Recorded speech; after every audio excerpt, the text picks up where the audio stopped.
there any declaration of pecuniary interest? None noted. This is zoning bylaw amendment. Part lots 5 and 6, concession 1, Turnberry, being part 1, 22R 5848, except part 1, 22R 5878, the Township of North Huron, County of Huron. The applicant is William Creek. The purpose of this meeting. The purpose of this public meeting is for the Planning Advisory Committee of the Township of North Huron to consult with the public on the zoning amendment identified above. Requirement for the public meeting.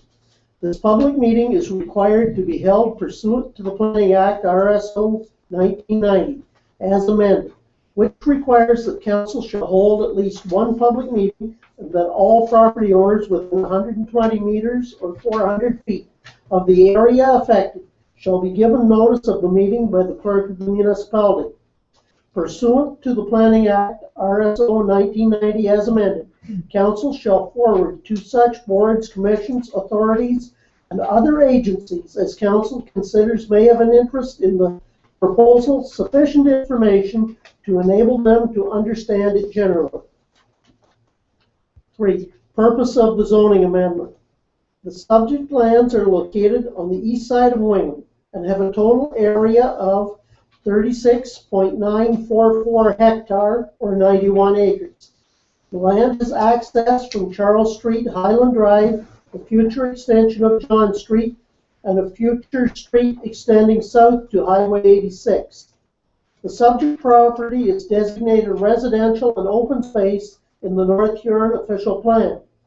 The land is currently zoned future development, FD, in the North Huron zoning bylaw, with a portion of natural environment over the river.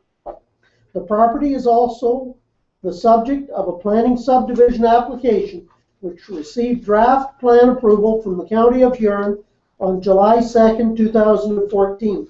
The plan of subdivision contains a total number of 255 residential units on 11.45 hectare, with an additional 8.55 hectare allocated for future residential development.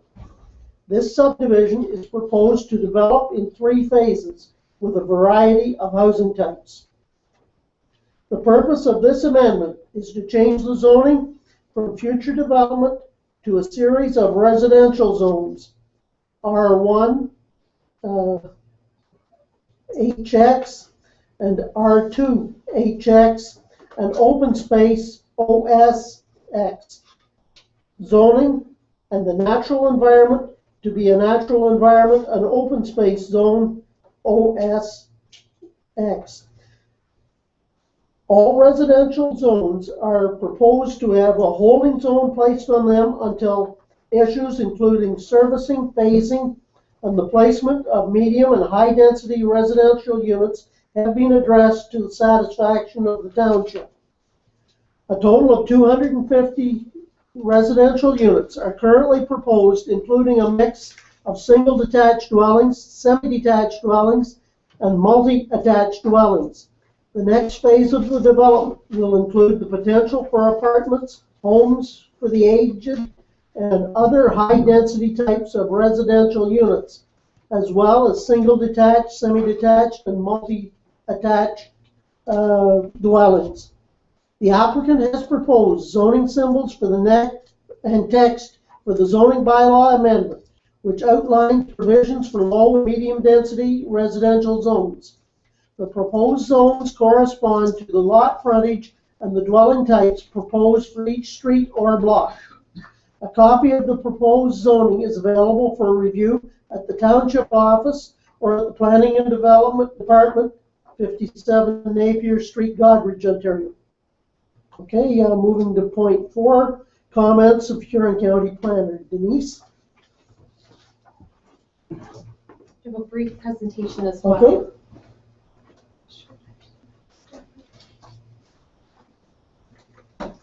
Yep,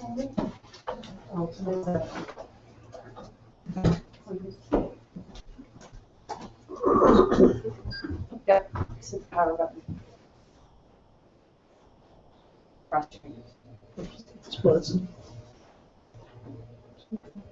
Can you hear that? Well, Neil has provided an excellent overview of the application, so we'll just take a minute for this to warm up, and I'll just give a little additional background. I think everyone is fairly familiar with the property. You know, council's been involved in reviewing this site for the draft plan approval for the plan of subdivision application. So just to step back, this application is specifically for zoning, and in terms of the timeline, here we are. The application was received in November of 2012 and deemed complete just around the end of that year. Approximately a year ago, there was a joint public meeting for the plan of subdivision and the zoning, and so typically that would have been the public meeting for this application. However, given the amount of time that has lapsed, it's been about a year, and there have been significant revisions to the original application, we felt that it was you know, in the best public interest to hold a second public meeting and make sure that everyone was aware of those changes. So that brings us to tonight. This is the original zoning application, just to give you a sense of the changes. This is the zoning that was proposed at the September 2013 public meeting, and this is the revised zoning application that's before us tonight. So again, there have been changes, and again, that's why we're here. Just to go over what some of those changes are in a bit of detail. What you'll see on the property is a mixture of low density and medium density residential zones, all of which, as Neil said, are going to be placed in a holding zone until such time that council has been satisfied that certain items have been met. And Neil did list them off regarding servicing capacity, phasing, and also the treatment and the location of medium and high density residential developments as per the direction in the official plan. So what you see here is approximately 50% of the property is in an R1 zone, R1-X, and the other being the other 50% being in an R2. And then obviously there's the several parcels, parks here and here with the stormwater management ponds as well. Oh, sorry, and the area along the Maitland River is also obviously in an open space zone, precluding development there. The R1 zones you'll see are located abutting the existing development in Wingham, and that was something that was very important to the residents, particularly of the Fairway Street. Sorry, 1 second. Grandview, rather, road. And so important for them to understand that there would be single detached backing onto their properties, and that's what the area that's hatched is indicating. You also see the low density zone goes along the lots along the river, so to allow for some larger lots there with a view of the river. And we see the medium density zones are in closer proximity to the school site, to the parks, and that's quite appropriate when we think about co-locating uses such as a high-density residential development, such as perhaps an apartment that might come to be, co-locating it with potentially a park or maybe other high-density uses. And that's something that we'll be exploring further. What you'll see is that while the zoning applies to the entire property, it was only a portion of the property which was subdivided under draft plan approval, and that's why you'll see these areas are still in block form. Sort of in the center here, and then again to the south.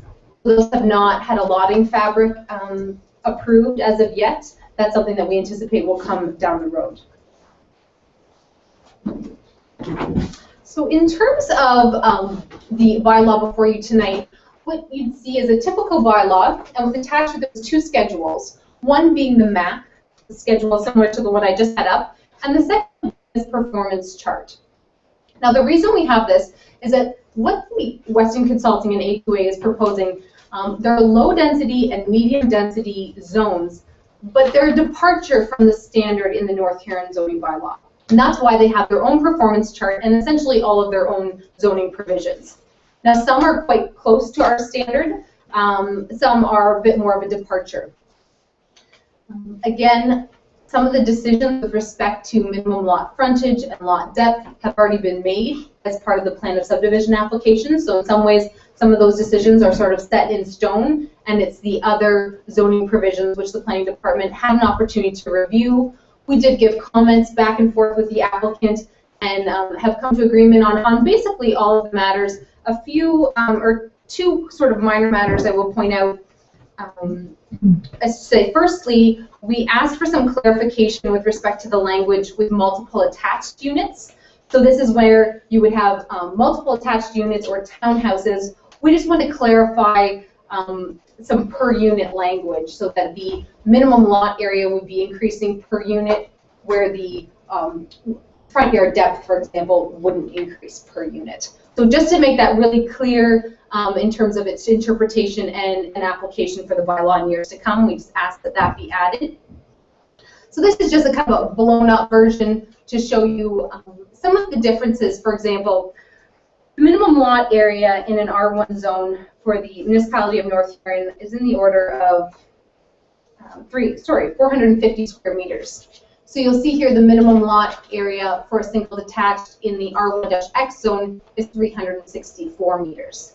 So considerably less. Now, they do have some lots which are actually up to 549 square meters, so well exceeding the minimum in both this performance chart and the North Huron zoning bylaw. So what we're seeing is a variety in the lot sizes, and therefore a variety of the housing stock, which is something that the planning department is certainly supportive of, as is the provincial policy statement and the North Huron official plan. Two items we did want to point out, and I've had a chance to speak about this with the applicants.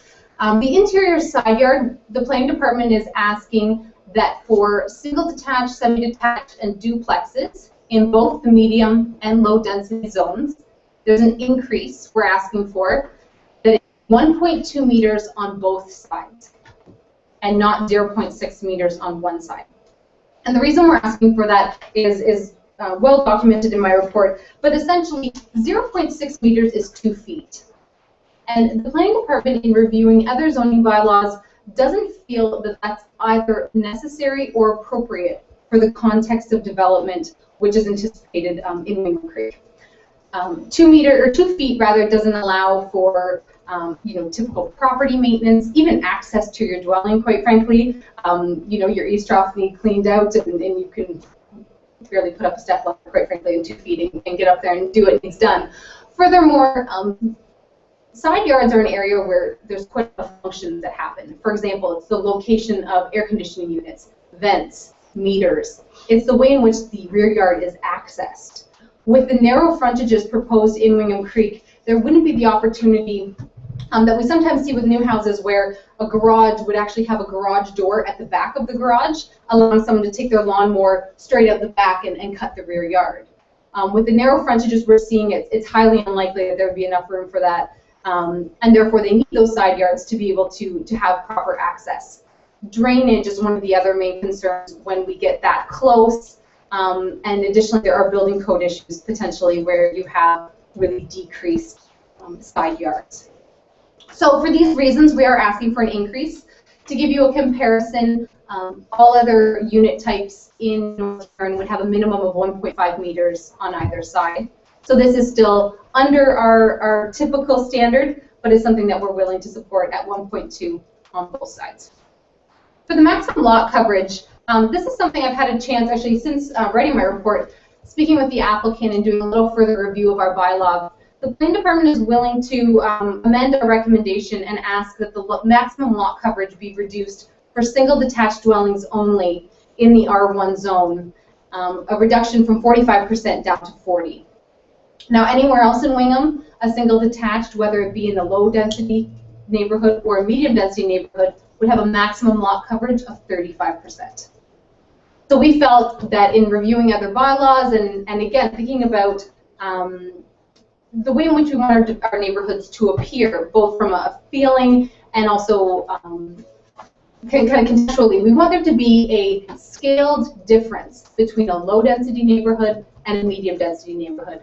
And we'd like that thought to apply, as it has historically in Wingham, to Wingham Creek. But again, single detached was our main concern here, so we are willing to amend our recommendation down to simply the singles, and asking for that reduction from 45 to 40.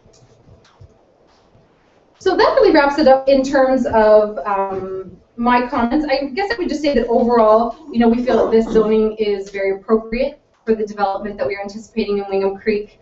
Other than those minor revisions which we're requesting, we're certainly supportive of the application. Happy to take any questions. Okay, point 5 is comments of the applicant and/or his agent. Ryan, do you want to speak? Or? Absolutely, just a few remarks to Okay. I might also want to mention. Thank you for the opportunity to say just a couple of brief words. I'm really here this evening on behalf of the owner applicant to make sure that any questions of you folks and of the public are answered. What we've done here is a considerable amount of work over the last couple of years, working with everybody, and I think we've come a long way. The comments with respect to what my colleague mentioned was, I just wanted to point out that the idea behind some of the standards is actually to take some pretty progressive ideas from other parts of Ontario where there's a desire to make sure that you're sensitive to existing communities, but at the same time fulfill the provincial mandate, as we know, of intensification and so on. So we really feel like we've struck the right balance. The comments that Denise made with regard to the lot coverage, we're in agreement with that adjustment, reflecting of just applying it to the single detached dwellings in the R1 zone. There's also some comments about the side yard setbacks. It's quite common to see that 0.6 meter condition where it's paired in other instances, but we're prepared to sort of accept that condition again and that recommendation to have it be 1.2 and 1.2 essentially. And then the other point just to raise with regard to, there's some other really more of a clerical comment from the Conservation Authority about how one zone is signified towards the valley. That's something that we can address very easily and don't have a concern with. So again, any questions that arise, I'm here to answer them. And thank you for your indulgence, and we look for your support. So thank you. Okay, councillors?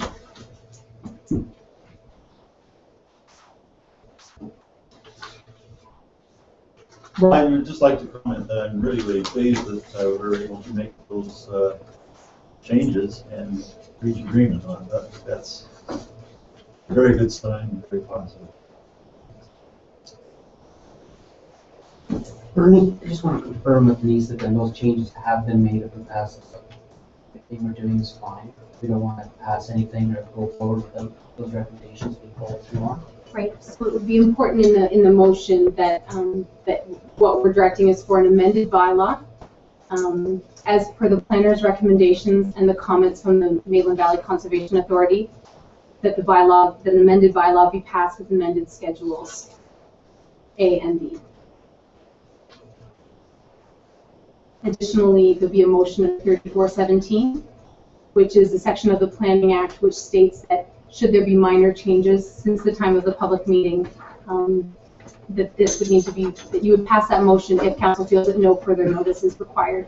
And that's something that I would agree. These are minor changes, and no further notice would be recommended. Okay, thank you, Denise.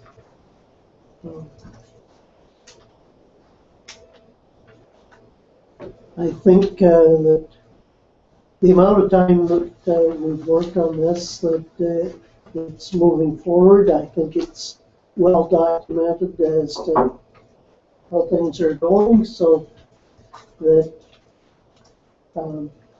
this being a meeting of the Planning Advisory Committee,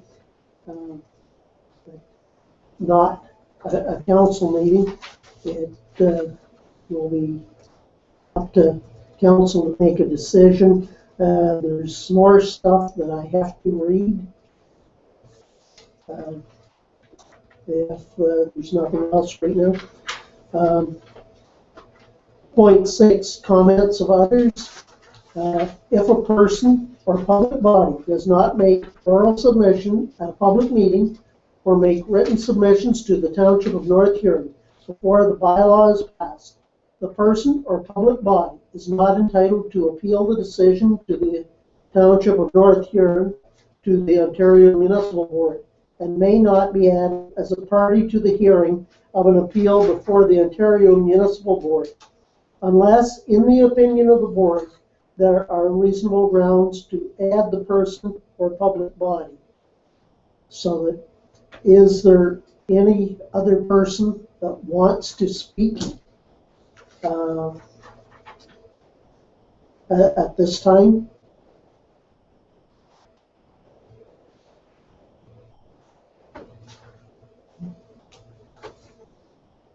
Okay, Bob. Can we ask some questions here? Okay. A couple of questions. When this land was annexed by North Huron, and we got the presentation of how it was going to work, one of the factors that was presented and was a critical factor back then was that the access to this property would be via Highway 86. Now, the reasons for that were because of the volume of traffic that this thing would generate. In fact, there was not other access to this property. It's basically kind of landlocked. The first parcel that we zoned, and we had the public presentation from the school board, showed a road coming from Highway 86 up into the annexed lands and then joining up to John Street. After the public presentation, that then disappeared with what went to council.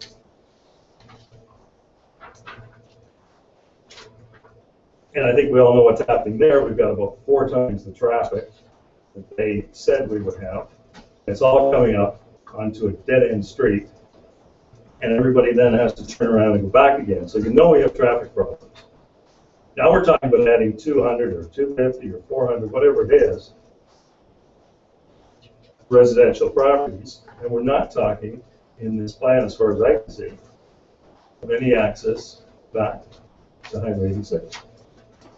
So the question is, what happened to this important access to Highway 86? And why can't we make it part of this development, requiring that the developer provide us access from Highway 86?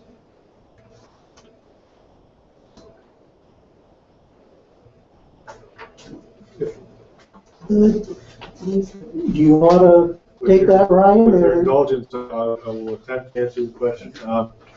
Just to be very clear, the matter before us this evening is pertaining to the zoning of the land specifically. The consideration of the road configuration and the access points has been dealt with already through the plan of subdivision, and that's something that's with the purview of the county as the approval authority for plan of subdivision. And that's where the matters of traffic and access would have been dealt with, and they in fact were dealt with. What you'll notice is the draft plan itself, which I've got a copy I can show, does and has always contemplated the access through to the highway.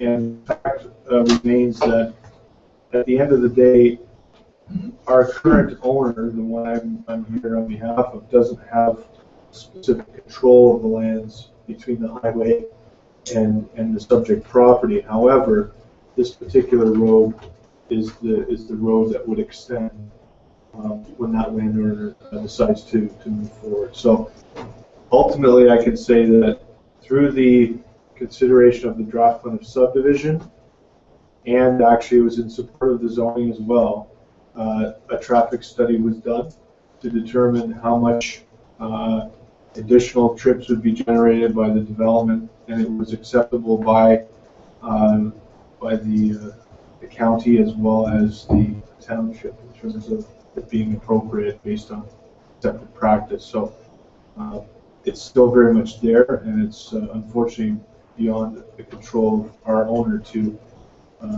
secure beyond what we've provided for us. And I will add that the access road has to come through the neighboring municipality, and we have no control over how quickly they develop that road, being that they're a separate municipality and they have the ability to say yes or no to developing that road. Which I think is problematic, It is. because when you first presented this, you told us we would have access from Highway 86. And I understand it's contemplated, it's contemplated with the school proposal that was just dropped. And it's just being dropped here, and I'm going to suggest to you that whenever we get to that point, however many years it is down the road, it's not going to happen. Because why should it happen unless somebody makes it happen? So I'm suggesting the time to make it happen is now, before you approve this. That my memory is that it was hoped that development in the neighboring municipality would take place at the same time. That it was not put that it necessarily would. That it was stated that we hoped development would happen along 86, requiring that road to be built. Well, the road isn't required to be built for development on 86, it's required to be built for this development. Just to raise again, the traffic study that was done for again, in one sense, the determination has already been made with respect to the road. The adequacy of the road configuration to serve the subdivision has already been determined. There are conditions of approval and a draft plan approval issued by the county. So in one sense, anything further to that is really outside the purview of this particular setting, because zoning does not regulate access. It simply doesn't do that. So again, and I can say, because we went through the discussion about the road access points, and our consultant, very reputable, prepared the study, identified the needs that were required, and it was approved by the authorities. So it's well covered in that sense. Can I ask a second question? Go ahead. I presume when you make your submission that there's some analysis of the demographics and the probability of this development being completed and being population to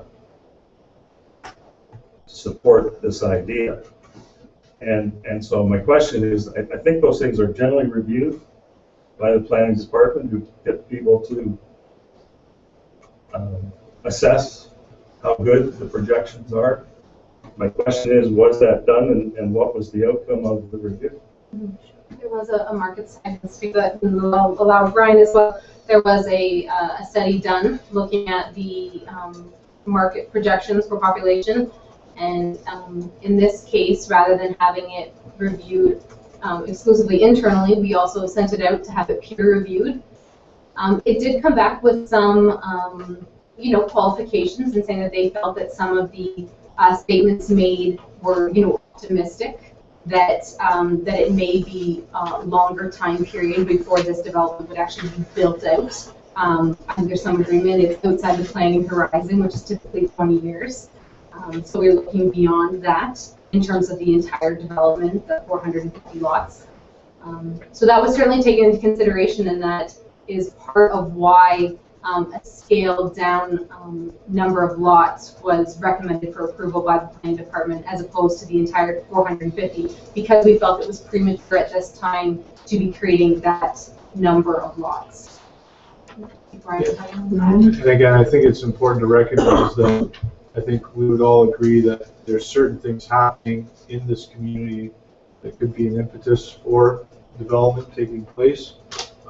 Ultimately, again, the market, not only market demand as far as the end user preference as far as what type of demographic might be purchasing units. That was analyzed, but also the other drivers that would contribute to jobs, contribute to that sort of thing that would drive demand. So there was a lot of good things taken from that and through the county's peer review of that document. I think we also learned some good insights which were incorporated into the subdivision and into the zoning bylaw in terms of ensuring good flexibility, ensuring the right phasing, ensuring that there's certain tests that are met at each phase. All of those provisions, which is all good planning, were introduced and have been incorporated. So can I ask what did you find when it was peer reviewed? Some specifics. I don't have I'll be honest, I don't have the document on me, nor was I with the I was on maternity leave at the time, so I wasn't actually involved. So specifics I can't provide this evening. Ryan, from my recollection, I don't have the specifics in my mind, and I didn't bring the document with me, but there were some assumptions about the type of demographic in that what it resulted in was a preference for more smaller type of potentially apartment type dwelling units, multiple attached dwelling units, more affordable type units. And that was part of the reason why we introduced the provisions in zoning and the configuration of some of the blocks to provide for that opportunity, because that was something that came through in the market demand analysis. That again, there was a trend towards that type of product and that type of demographic. Those looking for potentially freehold scenario, potentially condominium, but different formats of housing. That's just one thing that came through in that that we took very directly to the documents. Mm-hmm. But again, that's available, and that's certainly provided. So. Okay. Yeah. Okay. Any other questions or comments? Okay. Point 8, zoning bylaw procedure following the public meeting. This is a public meeting of the Planning Advisory Committee, not a council meeting. Thus, a decision of council may or may not be made this evening. If the bylaw is passed by council, and the clerk is required to send notice of the passing of the bylaw to all persons and agencies notified of this public meeting. There is a 20-day objection period from the time notice of passing of the bylaw has been mailed by first-class post, wherein submissions, letters of objection or support in respect to the passing of the bylaw will be received by the clerk. If an objection is received, an appeal is lodged with the Ontario Municipal Board, OMB, and at that point the township no longer has any control over the time factor involved. If council does not pass the bylaw, the applicant may appeal to the Ontario Municipal Board, OMB. If the bylaw is passed and no objections are received within the objection period, the clerk certifies that the bylaw is in force and of effect as of the date of its passing, and the notice is forwarded to the Huron County Planning and Development Corporation. And point 9 is recommendation of Huron County Planning and Development, which you have pretty well done through, Denise.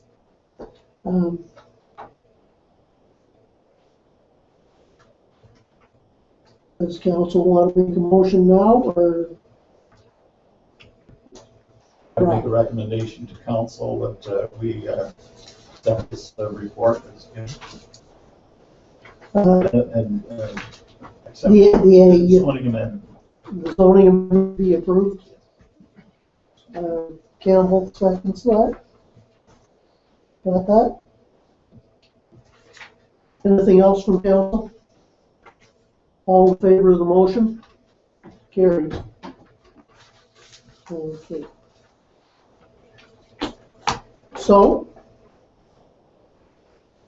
there being no further business before the Planning Advisory Committee, the public meeting, or this public meeting is hereby adjourned at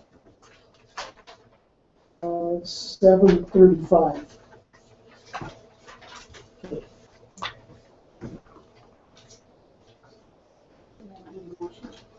Pardon? Motion for Move to adjournment. adjourn. Wyden and Campbell again. All in favor? Carried.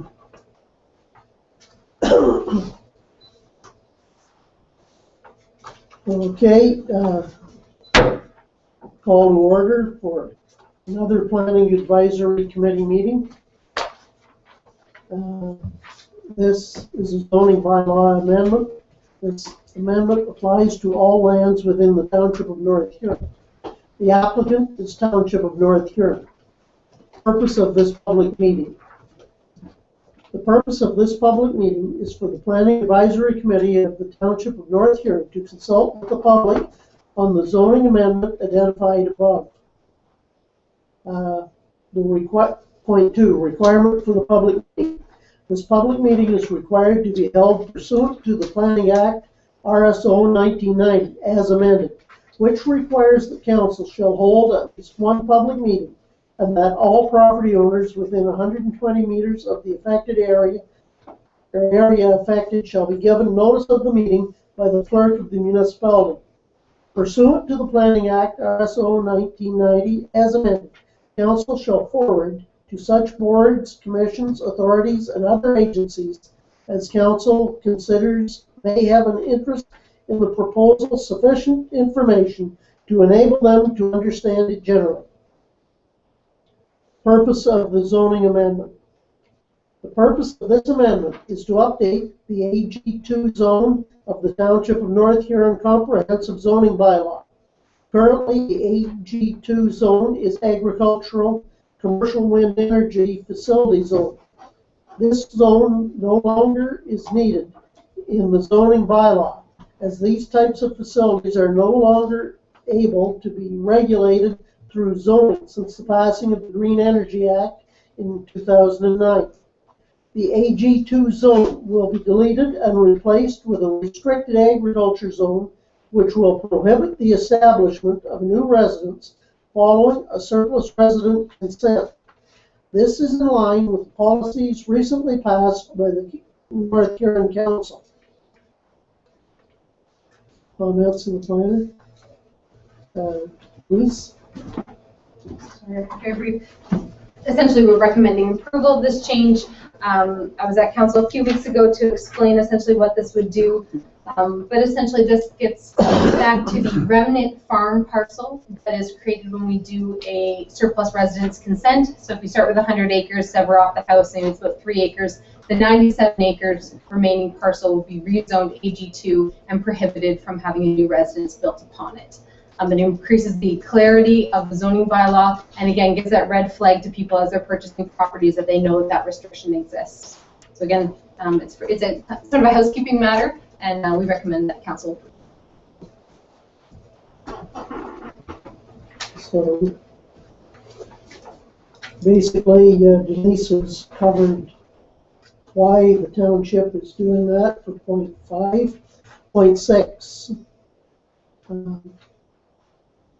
If a person or public body does not make oral submissions at a public meeting or make written submissions to the Township of North Huron before the bylaw is passed, the person or public body is not entitled to appeal the decision of the Township of North Huron to the Ontario Municipal Board, and may not be added as a party to the hearing of an appeal before the Ontario Municipal Board, unless, in the opinion of the board, there are reasonable grounds to add the person or public body.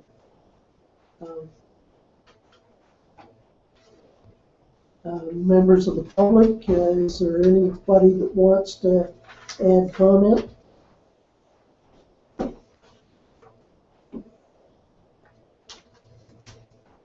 Okay. Planning Advisory Committee members, questions or comments?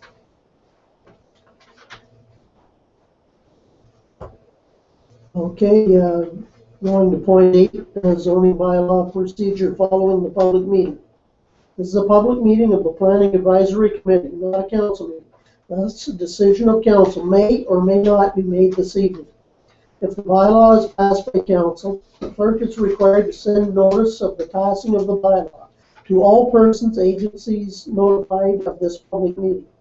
There is a 20-day objection period from the time of notice of passing of the bylaw has been mailed by first-class post, wherein submissions or letters of objection or support in respect to the passing of the bylaw will be received by the clerk.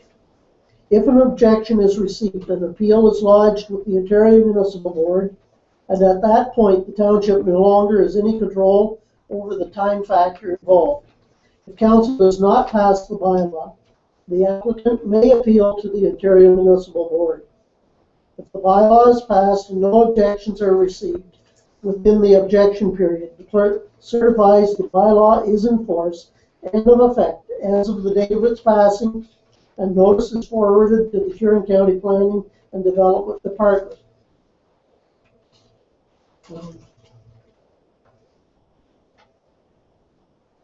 Point 9 is recommendation of the Huron County Planning and Development Department, which Denise has pretty well covered already. Recommendation to council from the Planning Advisory Committee. Do we have one, Brock? I move that the Planning Advisory Committee recommends to council that this zoning change be Approved. Campbell seconding. Any discussion? All in favor? Carried. Okay. There being no further business before the Planning Advisory Committee, public meeting. Do I have a motion to adjourn? Campbell and Bailey, all in favor? Carried. That's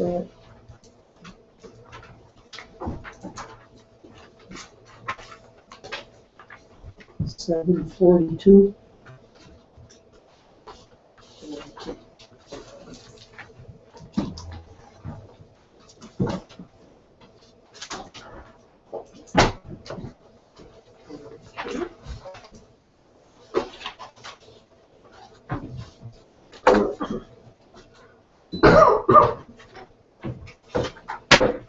Call the council meeting to order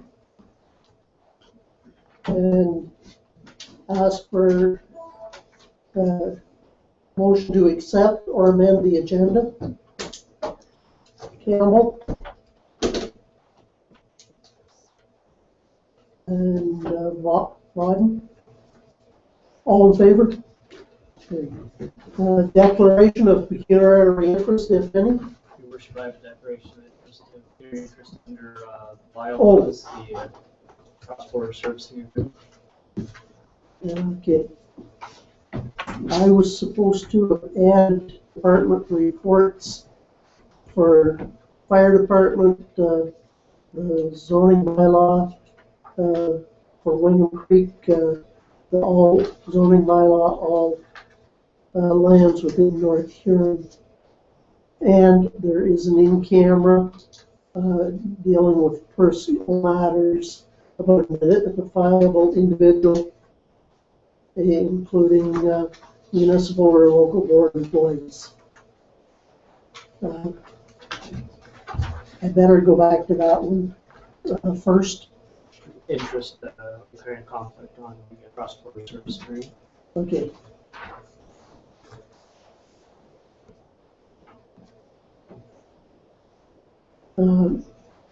For the agenda,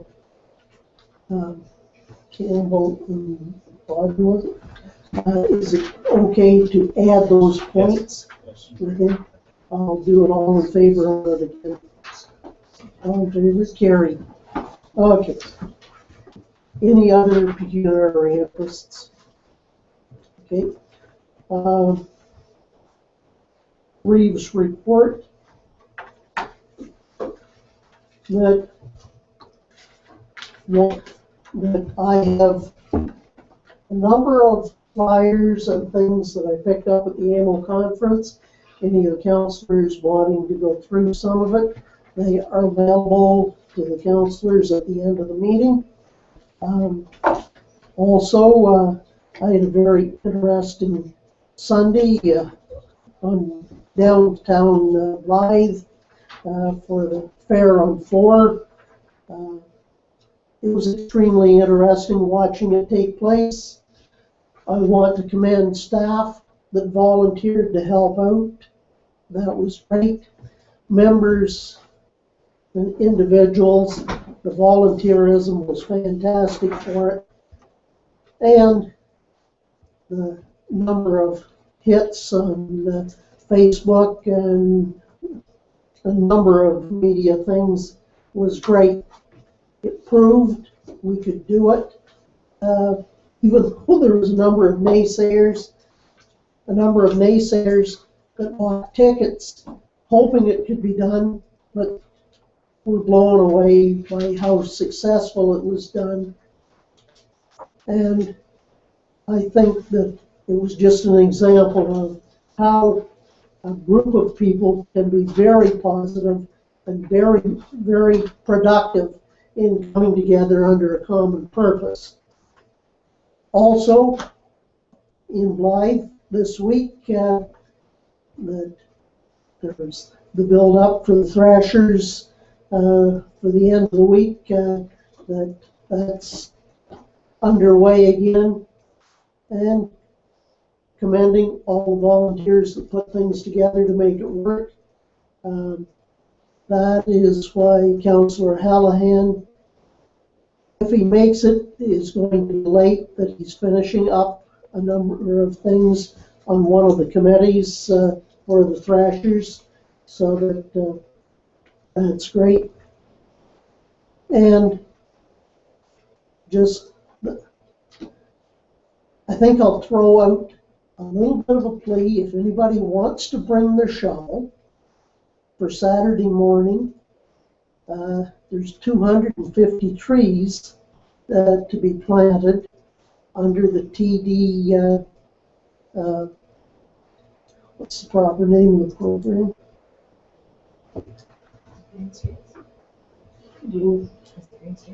Yeah, Green Stream. And that they will be put around one of the water holding ponds up east of the high school, starting at 9 o'clock in the morning, I believe, and that the more people we have, the less trees per person. To my knowledge, there's about a dozen are really scheduled for it now. It would be nice if we had a few more. Doug? Just the point, because I've been dealing with TD Bank office. Okay. It's called the TD Tree Days. Tree That's what days. it's called. You have to register online. There's a liability form to fill in, Okay. and there's a limit to the number they have. So don't just show up. Okay. Okay. You really do need to register online with them for it. So I think they're getting close to the. Thank you for that information, Doug.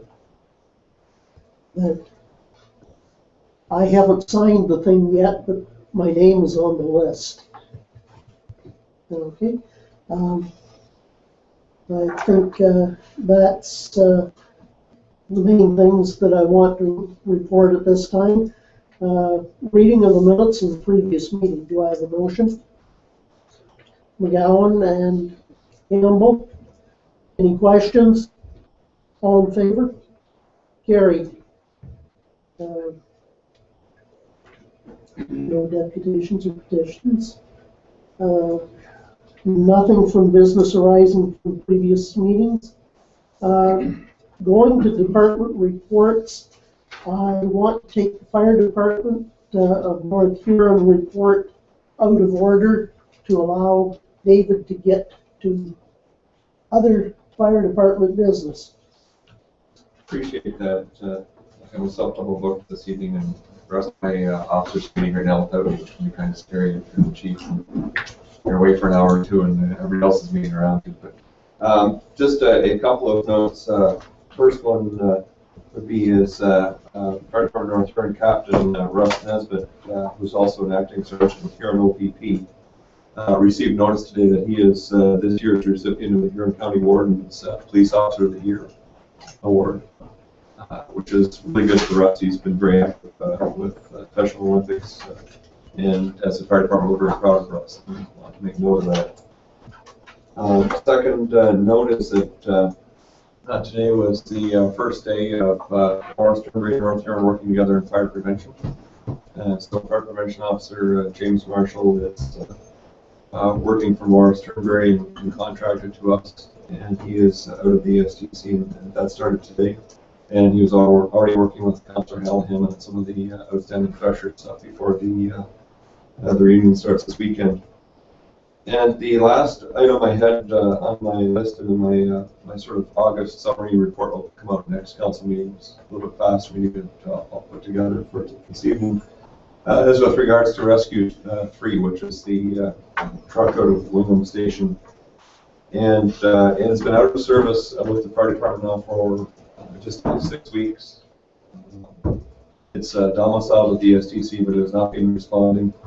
And quite candidly, its absence has had no impact on any of our operations and has not been noticeable. We currently have Rescue 3 listed on 2 U.S. fire apparatus websites, and we're getting interest pretty much weekly. We have people inquiring about it. And my concern is that our motion allows me to come back to council with a proposal that somebody's made an offer, and this is what they're willing to pay for Rescue 3.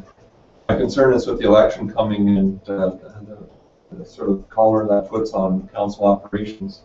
So sometime in the next few weeks, we could get an offer that we would like to accept. And I may have a council that's in a position where they can't pass a motion to accept that offer.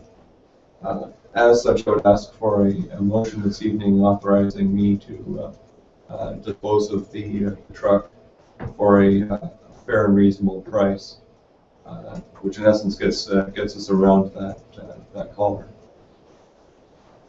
Choice B is if we carry with the existing motion and somebody does come along and want to purchase the truck, they may purchase another piece of apparatus before council's in position again to approve the disposition of it. So David, would you have a bottom line price that we would be aware of? Yeah, there's a bottom line price, and I don't have that in a motion because I just thought that for a second after I said that. Because as soon as we already know that several of the buyers, they're all Americans, Yeah. and we know one from Minnesota in particular seems to know an awful lot about North Huron. So we're thinking that we probably Googled around trying to find out what we would want for the truck. I rethink that. Yeah. I'll pull that out. No, it's a fair question, but in today's Google era, that become a selling price pretty quickly. Brock? I'm not sure that this would get us around the lame duck period. I would think that a sale of something, whether it's done through a motion of council or through the decision by a department head, I'm not sure that that would be kosher. I would suggest maybe Don. I was just gonna say, there's no actual offer on the books or anything at this time, so it's all potential at this point. So really at this point, it's just being advertised for sale, as per council instructions. So until you actually had something to consider, I think you have to have it advertised if you want to sell it. Right. But if somebody comes in 2 weeks and offered us $100,000, how can I process it through council? That's the question. After the 12th, we couldn't. Yeah. That's my feeling. So I'd look for some direction on that, because we do know at some point we're going to get an offer that is in our target zone. Archie. Would it not be prudent if we advertise it, and then as long as the offer is received before the lame duck period and reason council could meet, then we would be able to discuss it. And if you receive an offer after the 12th, so it was the date, then I think you'd be out of luck. There'd be nothing we could do.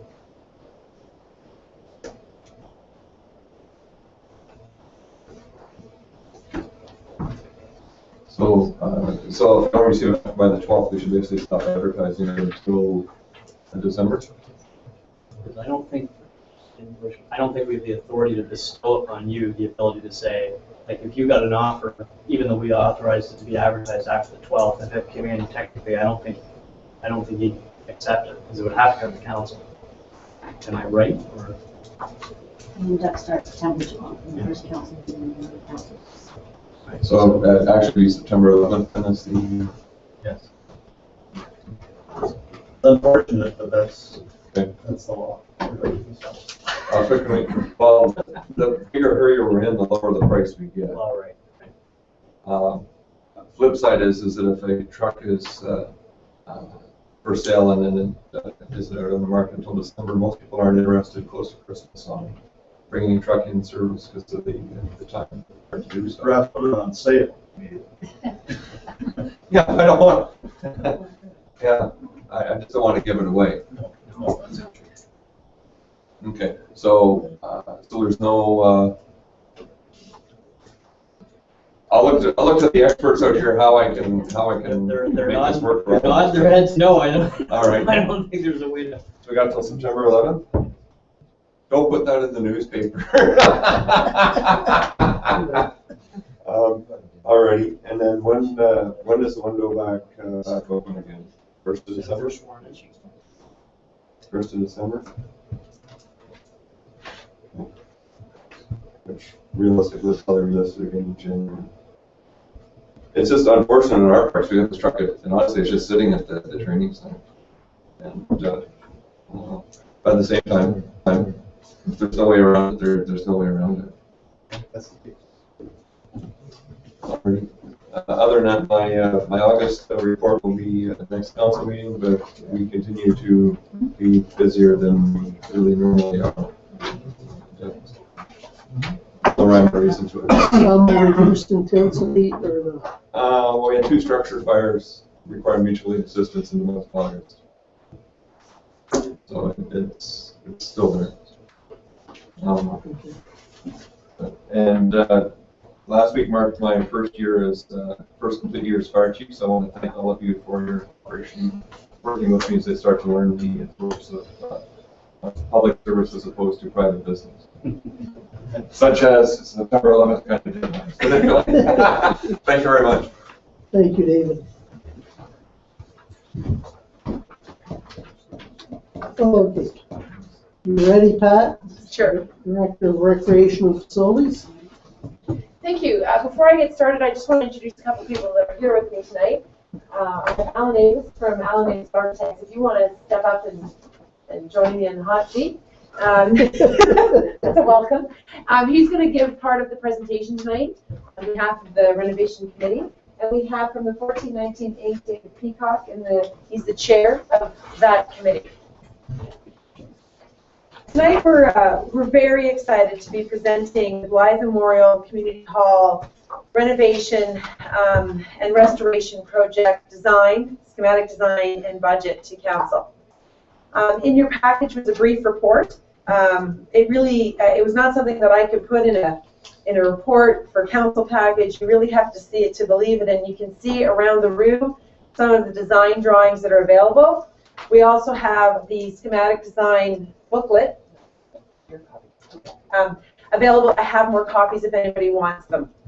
I also left on your desk some other handouts. So you have your booklet presentation. There's also a yellow sheet, which is the budget, which we're going to talk about.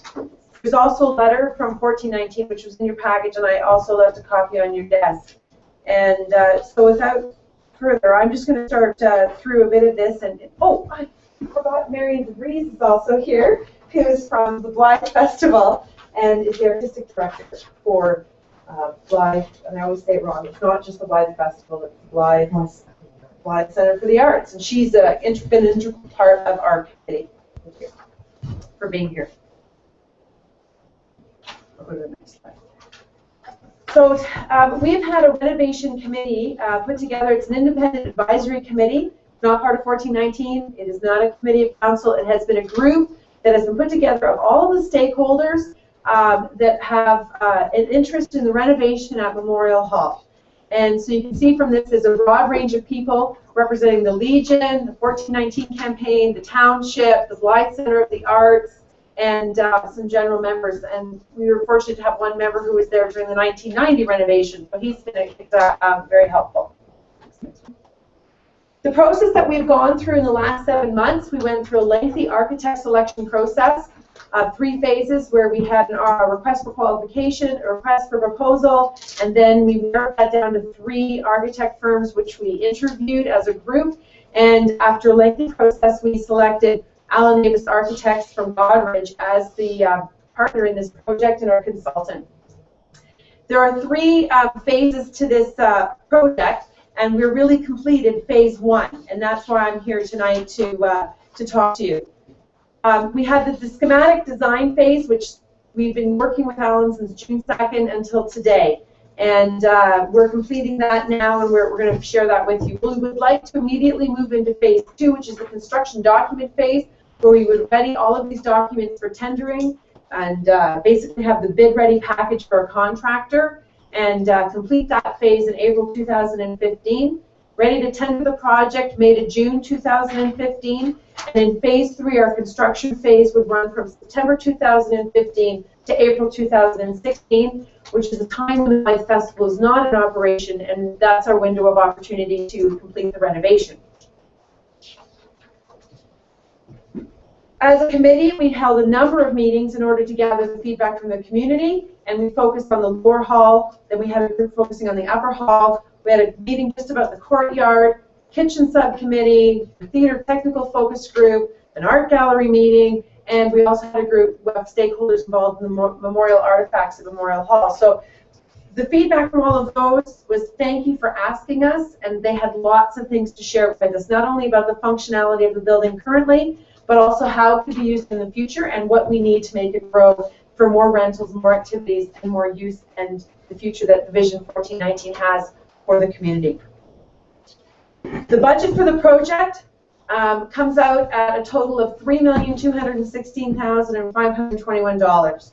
Exactly, not really. But that's what we are projecting, and that is what is on the page of the proposed items on your budget sheet.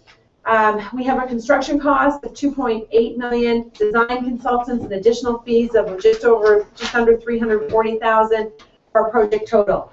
So phase 1, which we have completed, is in that budget number. Phase 2 is another $160,000, with the construction needing $2.9 million to move forward. Those are the rough numbers. Obviously, when we go to tender, we'll get firm numbers for our project. So without going into any more detail about that, we'll have opportunity for questions. I'm going to ask Alan Avis to step in and present information about the renovation, which we took all of the challenges with the building and we believe came up with a great design that addresses almost everything that needs to be repaired and changed in the building for our future. Alan. This is going to be a bit of a whirlwind tour. We spent about 3 hours last Thursday giving a more in-depth discussion, so this evening is going to be very brief and hitting on the highlights. I've also taken liberty of shuffling some of the graphics, and they don't entirely go in order as shown here. And this next slide up is part of that juggling. Starting from the outside, with all the inputs that we had received and indeed using some of the launching point with some work that had been done back in 2012 with Jim Vaffietis, landscape architect, and the Stantec group, that we have incorporated and convinced Pat that it would be a good idea to expand the program for the project to include the forecourt for Memorial Hall and the whole building complex, basically. And versus what originally was the Stantec proposal has changed somewhat. And the big change here is that there's 45-degree angle, so we've rotated the, well, just give a bit of orientation, by the Memorial Hall, situated here, so this is just the footprint outline. The lobby space with the box office is in this zone, and then the administration building is here, and Queen Street to the bottom of the page. So what we see out front here, for instance, are a couple of half cars sitting in the parking spaces along the street. Municipal sidewalk, and then from that point inward where we have all the color graphics is the forecourt area. The former library entry point into the north wing is just in this zone here. So the grid has been rotated by 45 degrees to provide the pavement surfaces. So everything that we see here with this grid with a narrow band plus the wider band, it's all sidewalk surface. And the orientation is such that it helps to draw people into the site. It takes into account green space, obviously, with gardens, lawn areas, several mature trees, revamping of the front entry to give a more of a presence for the entry into Memorial Hall to better address issues of crowd and the crush space coming up. So we provided a deeper stairway with a mid-landing. In front here in this triangular portion is the potential to put in a identifying signboard with the Canadian flag and other markers that are already on site, such as a historical plaque is here. The gardens, which have had dedications in the past to both the north and the south sides of this section of the courtyard, are both honored and carried forward. One of the interesting features that came out of the design is that with all the entries that we're looking at here into the revised lobby space, this new entrance, which we'll see better in the floor plan in a moment, and that's into the north stairwell, but it's modified. And this one, which came into the former library zone, all of those would now be down at street level, flush entry points straight in. So right now the grade climbs up as you come through this section of sidewalk. The intention is to lower the grade level so that all those entry points come in at grade and are flush. And the only stairs present is the ones into the main and traditional east entry.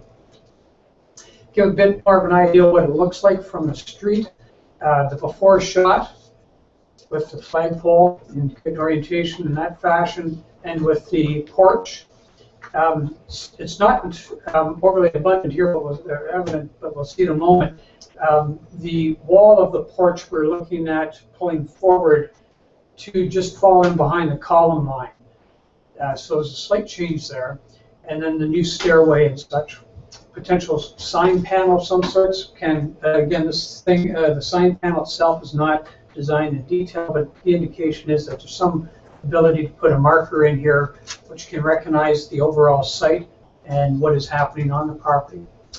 And then just some general notions of elements such as the seating. There are benches that are shown in the plan, banners along the street edge itself out by the actual street curb, raised concrete plant, seating walls, which are part of the landscape features. And there's certainly lots of potential for carrying on other activities that can spill out into the courtyard, not just to deal with the performances that are ongoing within the theater and the upper hall, but other activities such as artwork, bringing some of the clues out to the street. There's been talk about possibly outdoor screens, digital TV panels, whatever they might be, just to be able to spill other activity into the street. This is the proposed main floor plan for street level. And very briefly, the lobby itself is expanded such that from the gallery walls, currently there's about a 5-foot corridor, and the lobby is to be proposed to come right into the back side of the columns. So the wall, which is currently in the box office, extends straight north, and then we have the 2 double sets of doors. The lobby area with the stairway is changed considerably, and we'll see more of that when we look at some interior perspectives. The main features here, stairs now are reorientated so that the lower flight ends with one facing the forecourt, And then we've removed a small elevator machine equipment room, which is tucked under the stairs. Got rid of some columns so that we can increase the amount of space to take the types of traffic volumes which are going down the corridors to the washrooms and into the hoist itself, which provides for the accessibility to the upper floor level. Gallery is revamped in terms of floor, ceiling, wall finishes, but otherwise it remains pretty well unchanged. We are looking at closing off the one matching door at the north end. And then the washrooms are 2 large gang washrooms to provide for the same amount of toilet fixture count is present in the building. But what we've done is we've pulled the little corner washrooms from that corner and this corner in Memorial Hall to provide a rational space in terms of its overall shape, and taken big advantage of incorporating existing windows at these locations. We've added a doorway here, but otherwise 3 more windows to bring natural light, visual connection into the building from the street and the courtyard, and also views back up to the street to really enhance that connection. One of the main issues with from knowing the building is that the lower hall right now feels very much like a basement space, and it's not. It's street level space, and this will really assist in creating that and bringing that type of atmosphere back in. In the north wing, we're proposing here to drop the floor deck, which is a concrete floor, relatively easily done, and drop it down so it's all flush with the lower hall, flush with the lobby, flush with the gallery. So everything we're looking at here is at one level, with the exception being the stairway on the east side.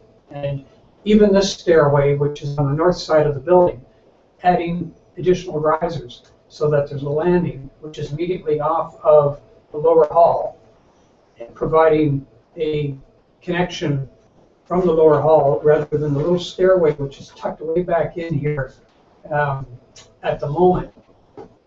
Really tight on the upper landing, and putting enhancing this stair, opening it up, and then all the traffic flow between the upper hall, lower hall, or going straight into the courtyard using this stairway here. And we've eliminated the little stairway which is currently back in this area.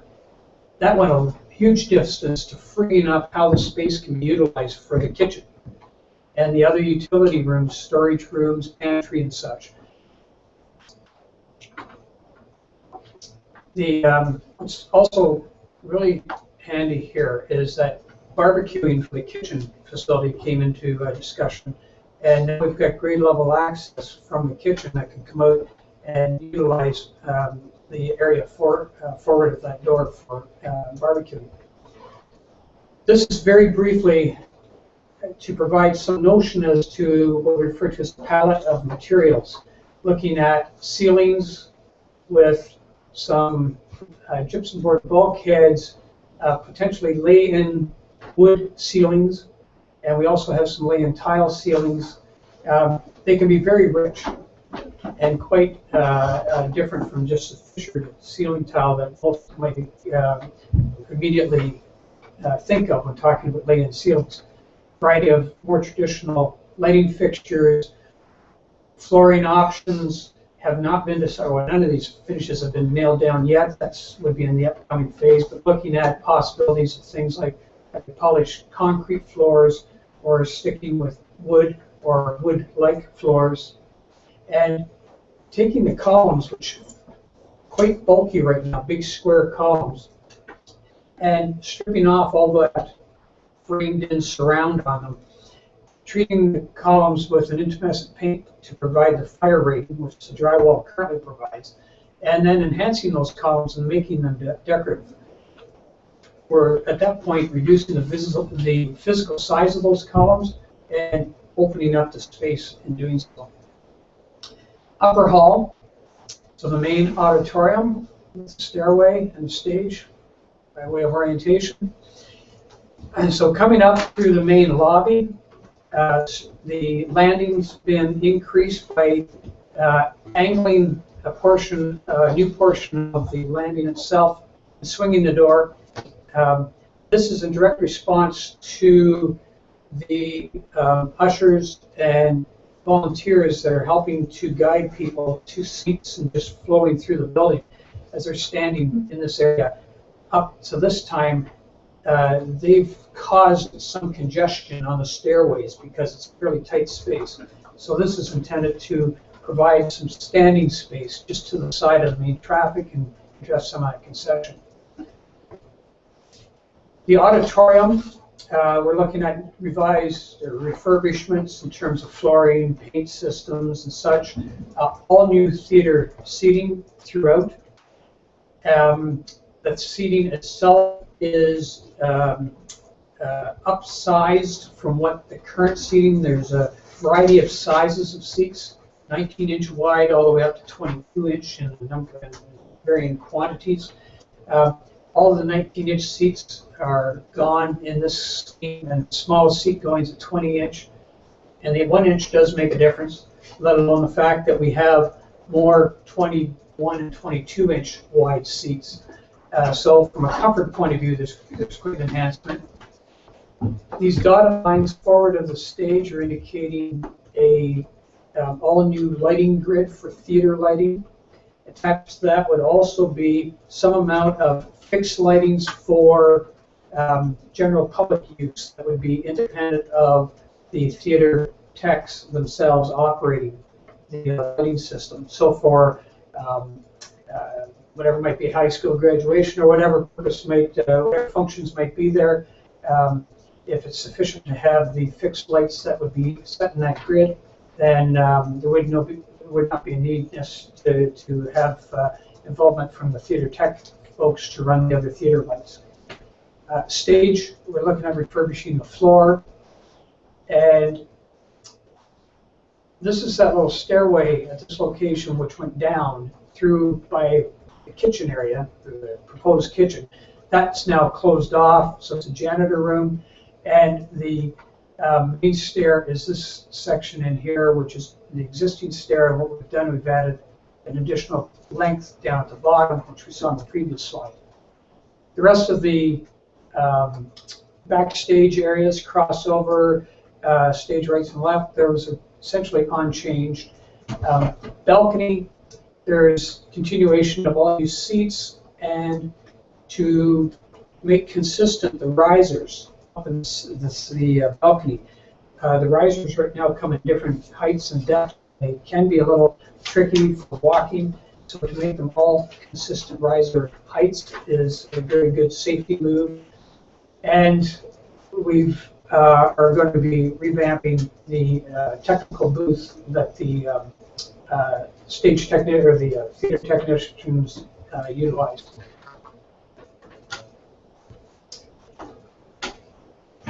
The palette for the upper hall, fabric obviously needs to be selected based on the type of seats. These are two types of seats, and there are samples of each of these designs in the theater or in the lower hall at this time.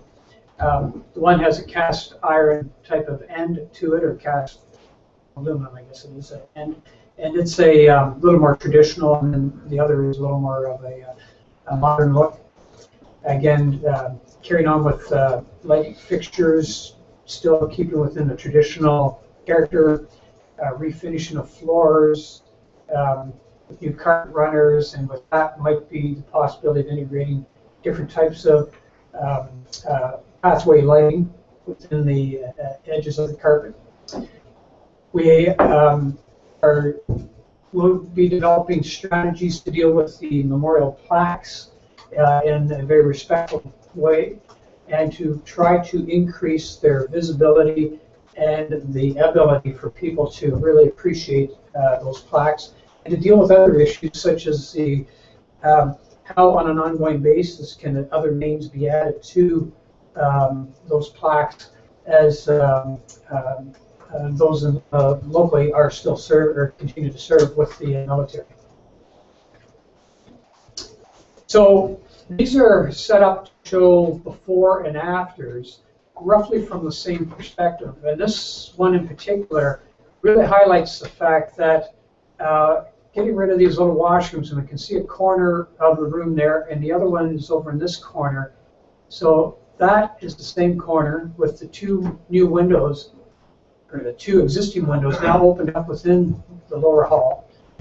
And then the other washroom and the male washroom in this location with its window opened up, and then the second window on the north side being the access into the new north expanded stairway. Columns once again slimmed down and decorated, and playing with the ceiling heights, providing levels of interest in terms of several different ceiling height locations. So we have combinations of gypsum board bulkheads, lay-in tile ceilings with more fissured tile for sound deadening. And here's some of the wood lay-in ceilings, which would then, the decorative light fixtures, pendant light fixtures could be suspended from. And all new flooring.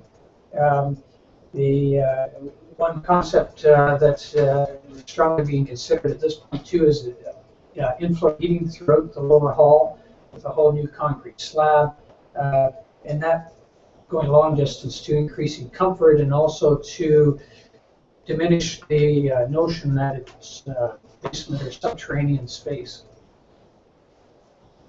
Slightly different angles. This is more towards the back of the hall, looking due east down through the rows of columns. The two stairway doors which go into the existing east stairway are these doors, and then of course the existing windows reopened at these locations. And this is the existing lobby door that comes in by the gallery. New kitchen service window would be towards the north side of the space. You can definitely see where the column treatment is quite different, and will go a long way to not only opening up the space, but giving it an extra level of interest in addition to ceiling and wall treatments. Issues of durable materials is a big part of it. Things like wood wainscoting for durability. Again, going back to the flooring, be it hardwood or polished concrete, or some flooring that's very durable, and very effective low maintenance type of ceiling systems that are effective for acoustics within the room itself, plus for sound deadening between the lower hall and the upper hall, in the event that at a time there could be two different activities going on, one up and one down. So that becomes quite important in the future. So almost standing at the opposite end of the room looking back, again, this is the double door into the existing lobby space. We have a bar area in the back here with a couple of doors to utility spaces, and then the kitchen area. Ceilings, by and large, are about 9 foot and change through that section to the drywall bulkhead, and then in this zone, it's getting closer to a 10.6, 10.8 ceiling height. And then, of course, there's other modulation beyond that. The lobby gives a good impression of the rerun of that lower flight of stairs. Obviously, coming off the existing landing, it runs down north direction, and this comes down towards the east. The perspective distorts this view, indicating as if these stairs are at an angle. They are not. They're perpendicular. That's just a forced perspective issue with the wide angle of our computer. It's hard to tell to do something different. It's got a mind of its own. The angled landing up top, and then what's quite apparent here is how much more open that back corridor area is, going back past the lift device and then into the corridor washroom, or the washroom for the corridors. And the second perspective, just looking a little closer down that zone with the washroom doors. And once again, you can see where the stairs currently coming down in the northward run, and now in the eastward run. To the exterior, you can get a better appreciation of the overall courtyard design, incorporating some mature trees with fairly high canopy, green soft scape down at various garden locations, and then with the rest of the paved surface. There's there's always been a lot of activity at the theater, activities in particular, but and other art gallery events, and even more so in the future with the renovations completed. Crush space towards the outside is quite important because it's the nature of the smaller communities is we take great advantage of outdoor space. And it's really important to be able to have that kind of spill-out space for all the informal activity that can go on in just a break and get some fresh air. And this site has this great character already there. It's already got this courtyard. So this is a way of attempting to try and enhance that. And in particular, what we wanted to do is bring back some of the original character of Memorial Hall as originally constructed, with the hexagonal bell cupola and with the treatment on the eave, the gable at the east stairway. The current little square plan type of bell cupola is quite Ugly. Thank you. And the gable itself is what was that, Brian? Okay, thank you. So what we're showing here is taking advantage of the rest of the momentum of the project and really giving something else back to the street, which will be quite noticeable and I think be a great enhancement for the overall project. And restore or somehow or other reproduce what originally was looked like a scalloped shingle gable with a round window in it. It was a nice bit of detail according to these photographs, bringing in also the hexagonal bell cupola, once again, which would be proportional to what originally stood on top of the roof itself. So that's the quick tour. Thanks, yeah, you were over, but that's okay. Because I know that is not even all the information about the building. The roof leaks, the HVACs are old, all of that is getting fixed and replaced. We're so excited about this. I wanted to just also mention that this renovation committee has met weekly for the last few months, since June, to get this ready for today, because this is our last chance to meet with council before we become lame duck or incapacitated or whatever you want to call it. And this is a very significant project with very tough deadlines to meet in order for us to get it done when the festival is not in operation. So I have to say thank you to all the members of the renovation committee and also to the 1419 board. And I could have filled this room on any other night with all of those people, but they're all at a conference about the new exciting projects that are going on in Blythe in North Carolina. So we were short on members that could make it tonight.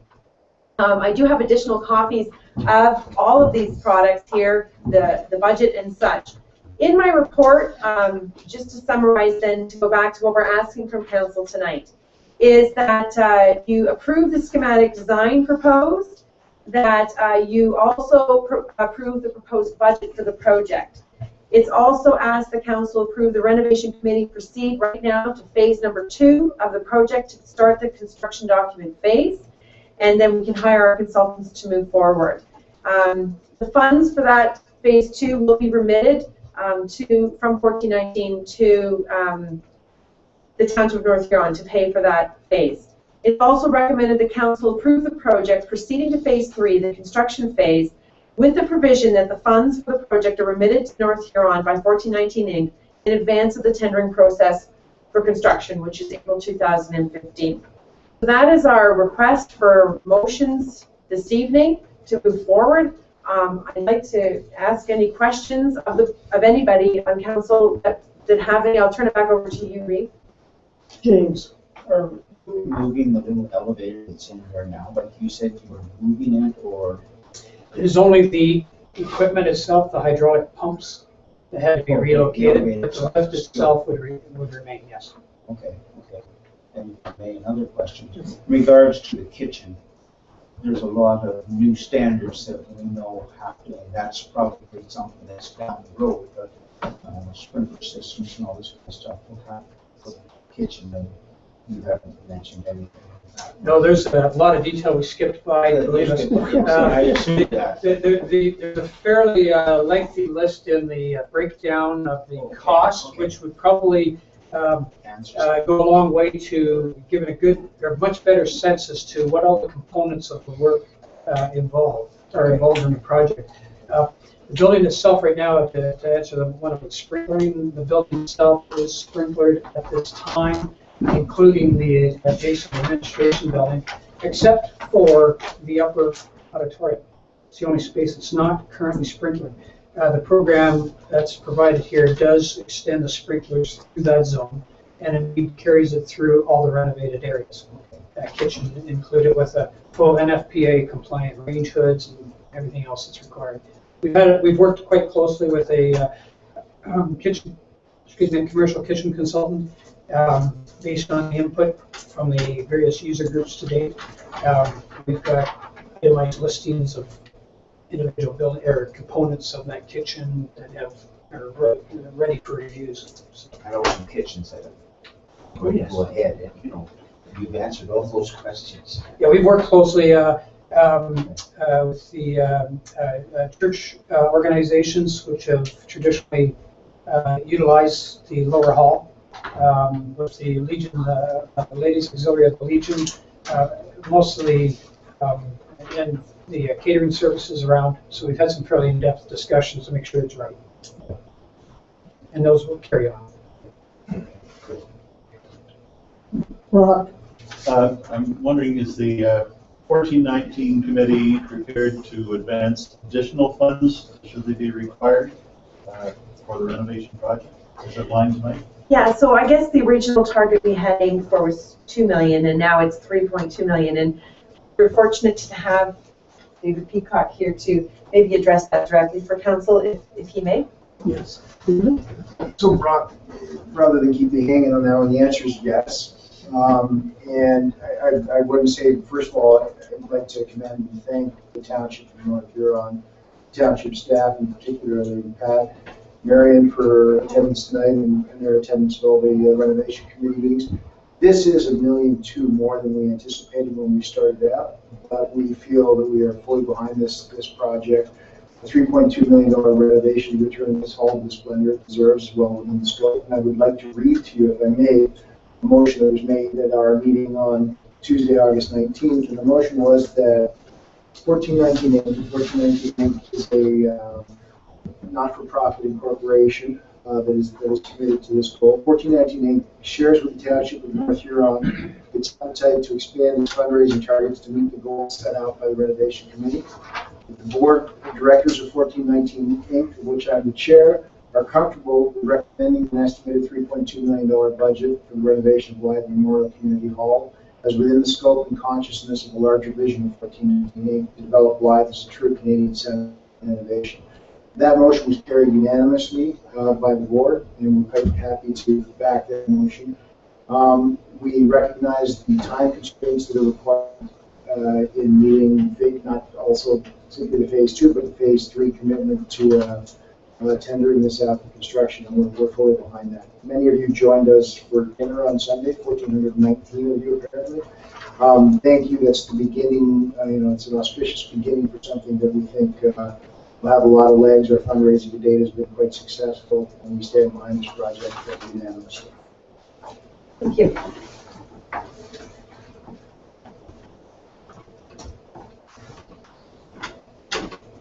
Any other questions from council or staff?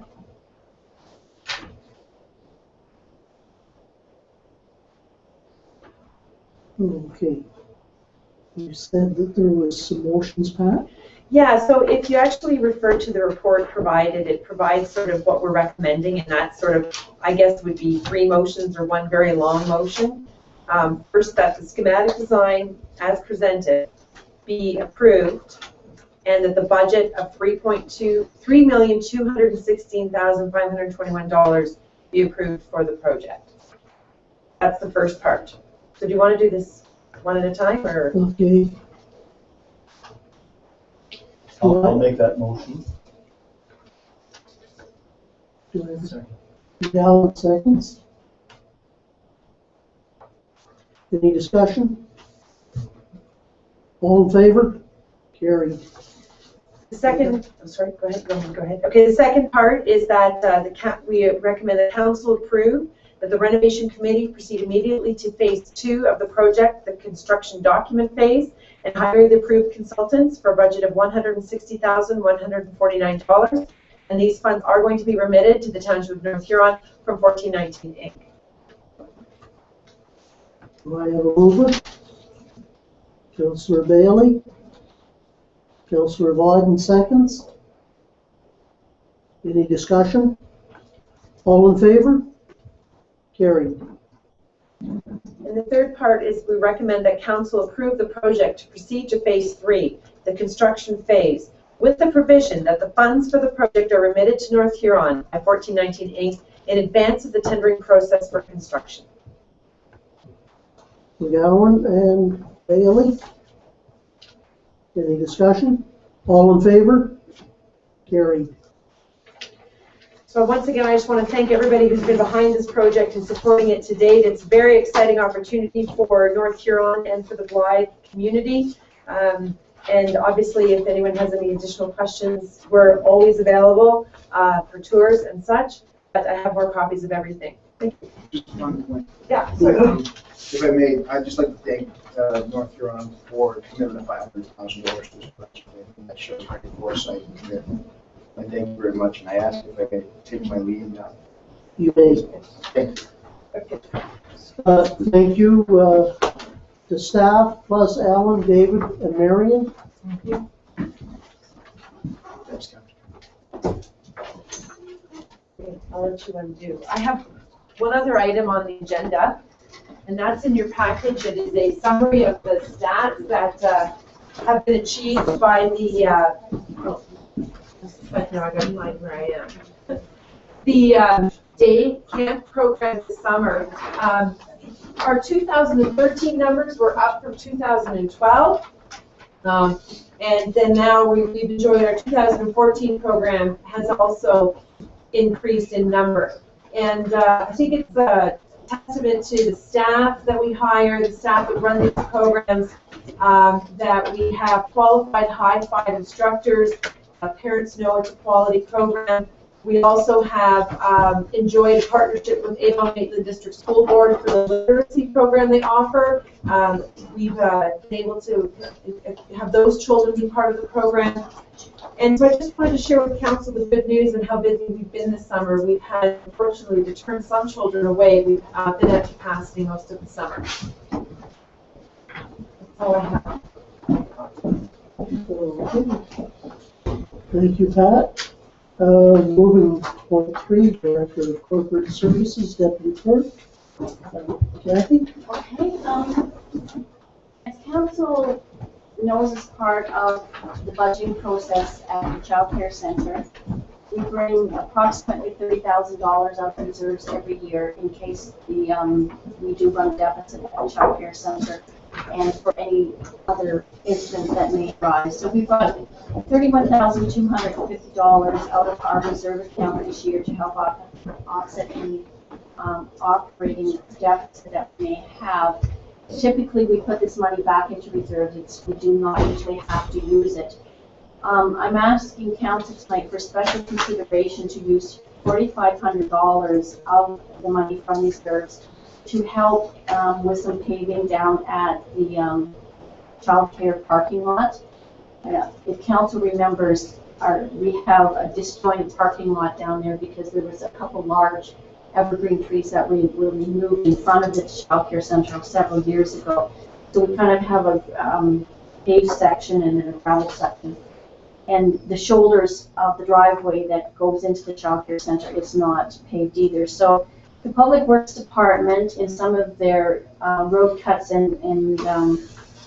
are having a paving company coming this year to repair some of those road cuts. So at the same time, we can have the child care center, the rest of the parking lot paid for approximately $4,500 if council will give us authorization to bring that money from the reserve account or to expend it from reserves. Discussion?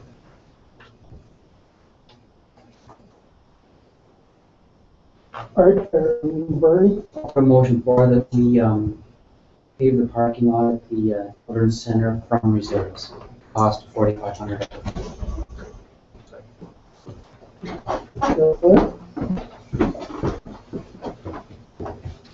Further discussion?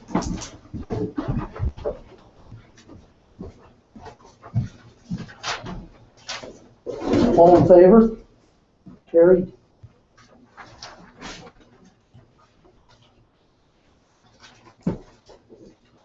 Good.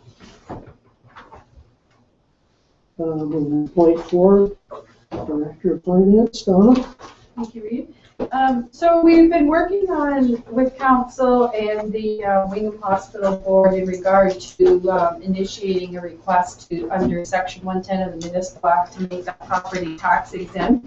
We're still working on some wording, so that bylaw and report will be coming forward at the September the 15th meeting. So we have nothing further to take action on that one this evening. So we'll have that again on September the 15th. If I could move on to item number 2, as you know, last meeting there has been 2 funding opportunities for capital infrastructure announced. With both of those applications are expressions of interest are due on September the 19th. So with staff, Dawn and Kelly and myself have been working on trying to decide which would be the best projects to submit that would have the best chance of being successful under these applications. So really we've come up with 3 items for discussion, and in short summary, the one application is under a quicker time frame. The project has to be completed by December 31st, 2016, and there's a $2 million cap on the project, and you can ask for up to 90%. So that is the first application. The second application is a longer time frame, and it's a 1/3, 1/3, 1/3 split. And there is no cap on the application amount, and there is a larger pool of money to draw from on that. So at this time we aren't ready with a recommendation, but the projects that we have been kicking around takes a bit of a different vein than what we have applied before. As you know, one of our biggest concerns is the Mill Street construction project in Blythe and the hefty price tag that it has with it, over $2 million. We had tried to proceed with phase 1 of it this year for just over $500,000, but as you know, we've run into some paperwork issues there, and we're likely not going to proceed with the first phase in this year now that it's already September.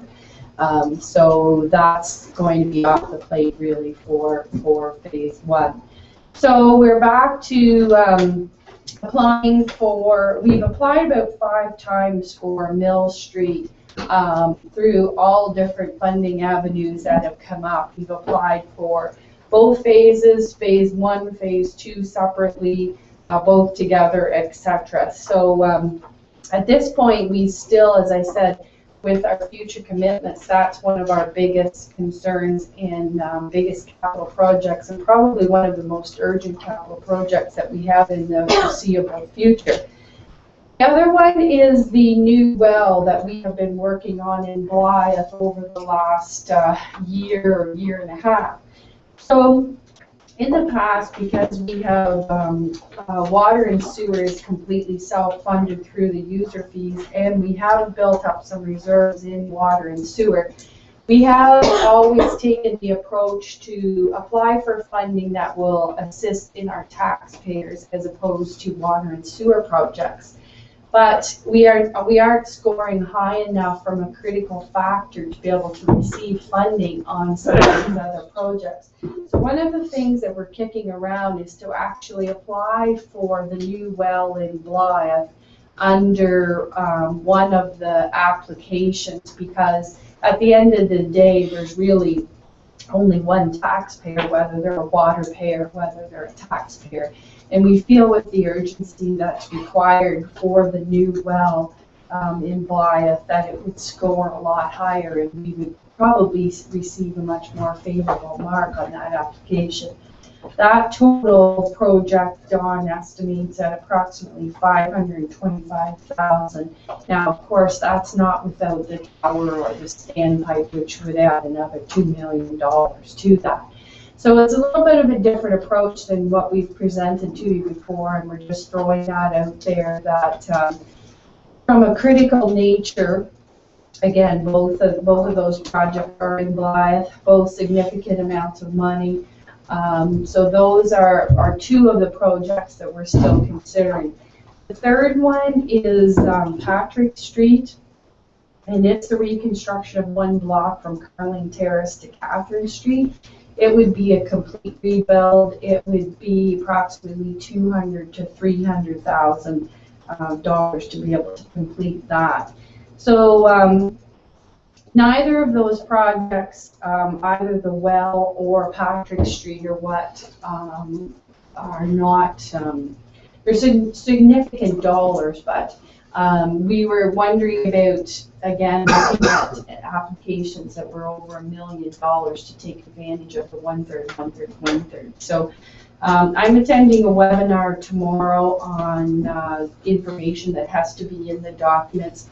One of the questions in all the reading material doesn't answer from what date the grant application invoices can be submitted from. Normally, it's from the date of the announcements, which I think was something like August the 18th was the date that it came out. So all the work that Dawn has done on the well up until that point certainly wouldn't be eligible, but the money going forward, which we're estimated at about over $500,000, 5.5, would likely still be eligible to put in the application. So both Mill Street and Mill Street and the well are ready to go projects. Patrick Street obviously could be completed by the December 31st, 2016 time frame. The well might also be able to be completed by that time, but you never know what you're going to run into while drilling a new water source. And again, Patrick Street could be completed very quickly. So again, the timing on this is the application is in September the 19th.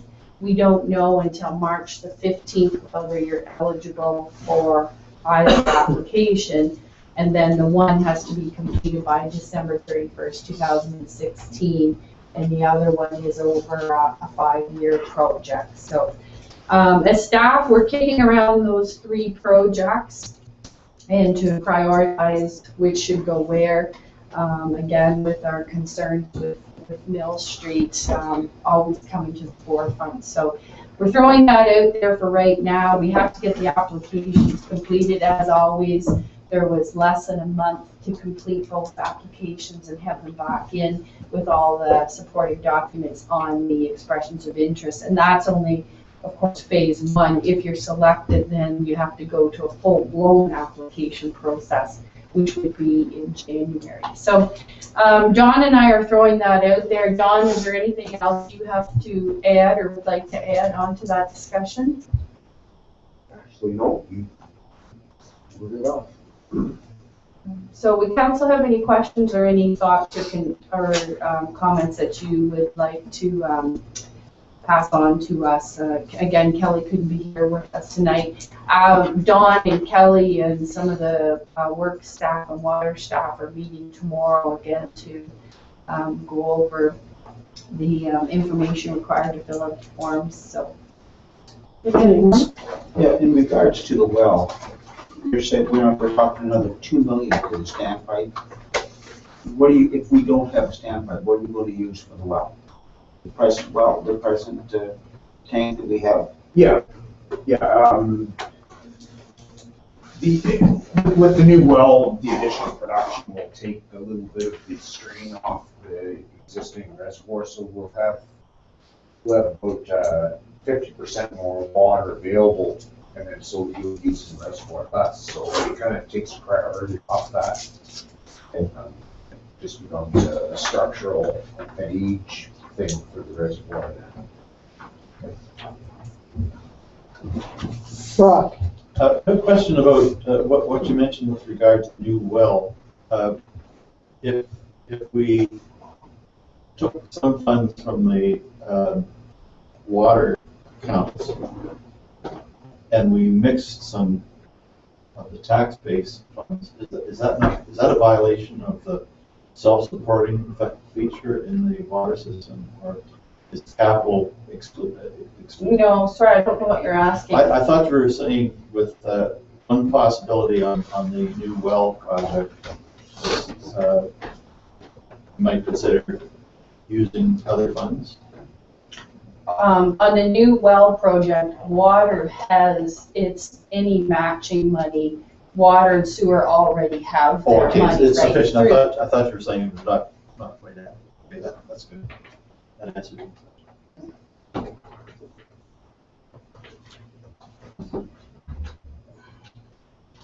anything else? As I said, we're gonna be under a tight time frame, and so at the September the 15th meeting, then, that's all we have left. And so we'll be bringing a recommendation. At that time, we won't have a lot of opportunity for changes or discussions, at that point. So, it's a total gamble whenever you're submitting any of these applications. There's no guarantees or competitive based. So really, we have to prioritize our, all three of those projects have urgency to them and would be documented by our asset management plan. So it's a matter of coming up with the highest scoring. But as I said, in the past, we have normally not used an application for a water and sewer only project, is what I was saying. I see, okay. Yeah, normally we as I said, because we have such concerns with our taxes, that we normally save all our applications for projects that can help out our tax base as opposed to water and sewer. Right. You've really covered what I was just going to comment on, that these seem to be all very high profile requirements and really not much to choose from in terms of which would be the one to go after first. I would think that the one that you think is most likely to succeed would be the choice. Well, if I may speak for Dawn, we feel that the new well would have the most urgency and would score the highest on the critical rating. So I don't think there's any question about that one. It's which would be the second one is really how we're reading, and whether that's Patrick Street or whether, again, if we try again for Mill Street. I guess our big concern is how will we ever fund Mill Street at $2 million if we don't get some funding for it? Right. So Don, can you, Okay, so can you apply for all three, and if you got all three, turn one down? So you can go 1, 2, or 3, or just 1, 2, or just one? One application under each program, and they can't be the same.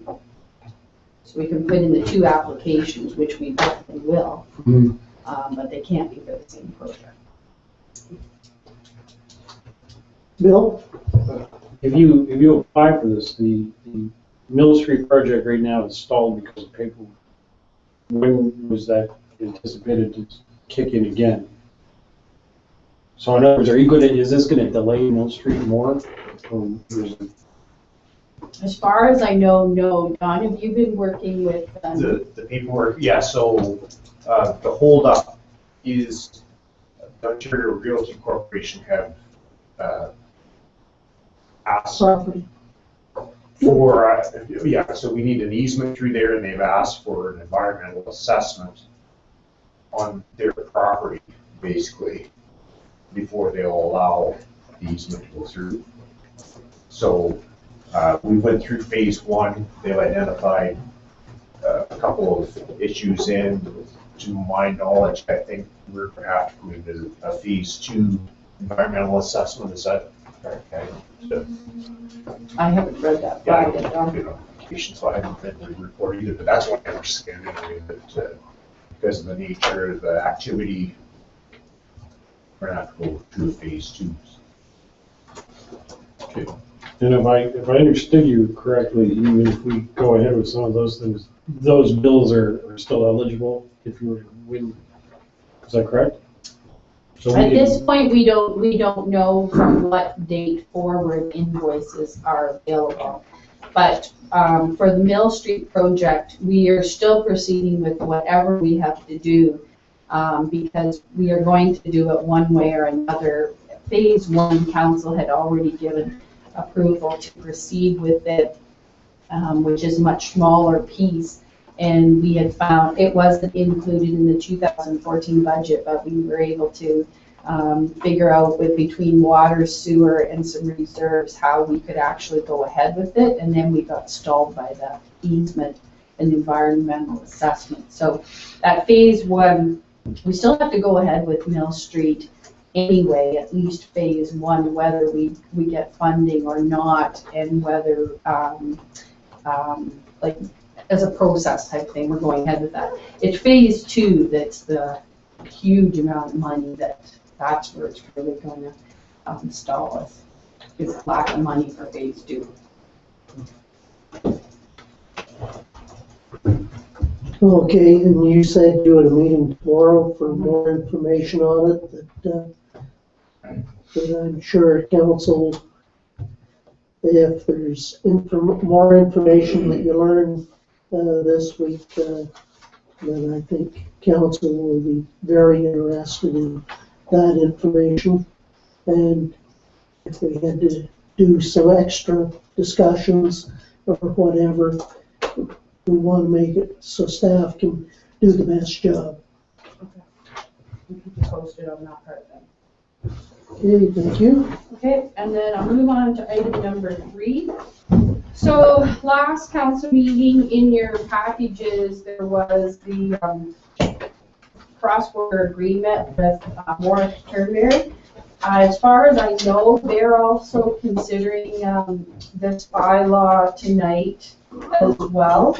And I think Gary had been talking back and forth with Morris Turnberry on any revisions and such, and how it was presented in your last package was the way they would go to their council with. There was one small amendment also on one of the Schedule Bs, which was a housekeeping item, which was the capacity of meters assigned to one of the properties. So instead of actually being established, it is to be established yet. So it's a very minor housekeeping item there, but other than that, the agreement was as presented at the last council meeting. So I don't think council had had a chance to review it in detail and read through it. I hadn't received any questions from anyone at the last meeting. I had asked if anyone had any questions to please contact me about it. I wondered if there's any further comments or any questions that you thought about since last meeting regarding this agreement. I have no question. Do I have a motion? I'll put a motion forward to pass this. Seconder Vaughn? Okay, It's in the bylaw. Yes, Yeah, actually it is. that's fine. We'll take that back and do the bylaw. Do it in the bylaw. Okay, so nothing further on that then? Okay, thank you. Thank you, Donna. Moving to new business, point 1. The Williamsburg Class 1 request to waive tent rental fee for the Lions Picnic Shelter. McGowan and Campbell, all in favor? Carried.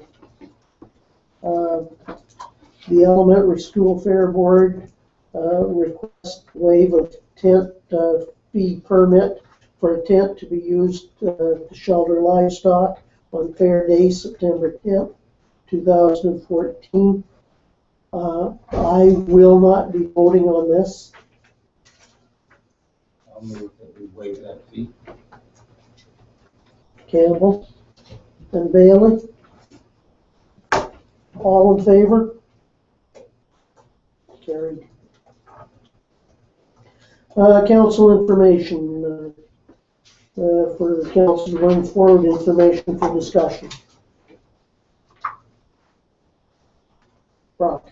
I have a question on the first page of the accounts. As to what the card scan software is. Could you tell me what system that's for?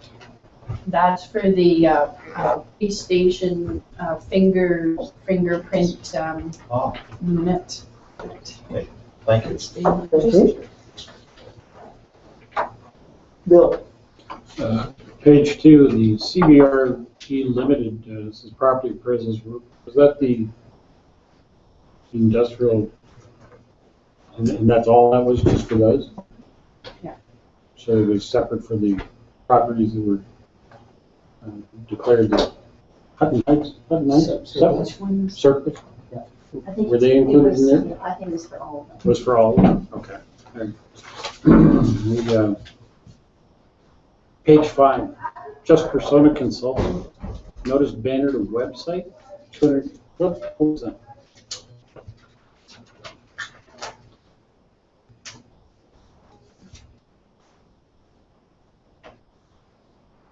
Let's go look that one up. I think it's the addition to the website for the election.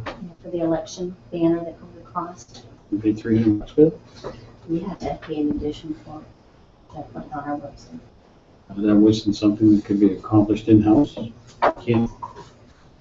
According to me to speak, it's, you have a company that. There are certain things that we can do in-house, and when it comes specifically to a design change, it has to go through.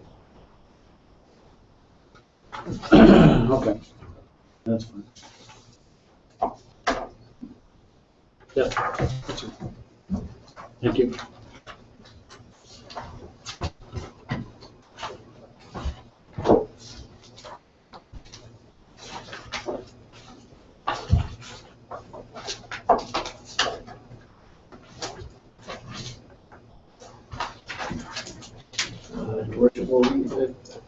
Will we be sending a thank you to the bar hands for their donations? That is a motion coming forward. Good. Seconded by Campbell. All in favor? Carried.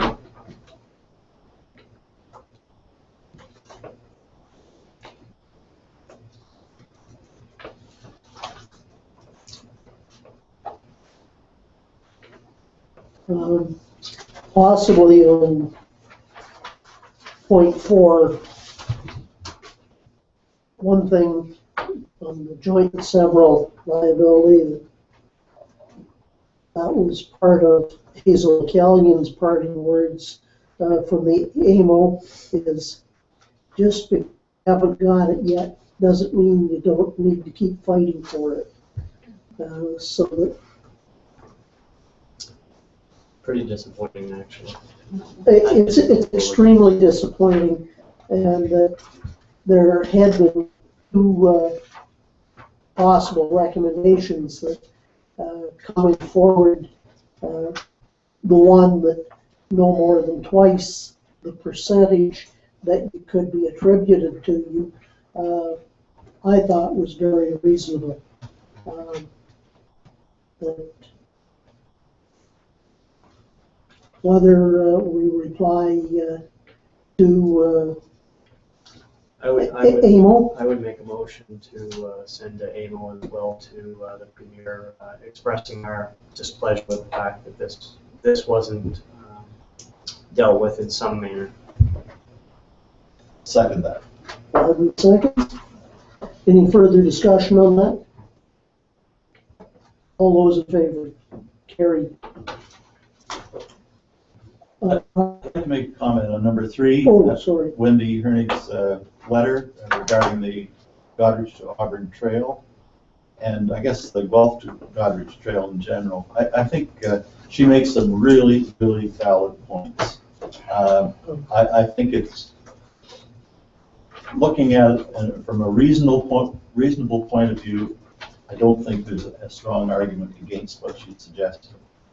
And I, for one, believe that we should take a strong stand in favor of opening that trail and being participants in the development of the trail. Just for Thank future you, and consideration. I respect that, but in her letter, she references Scott Nixon's writings from the meeting when it was presented at County Council.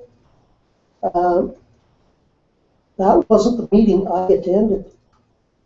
I believe he completely missed it. If you compared Scott Nixon's report of the meeting with Sean Laughlin's, it was definitely a different meeting.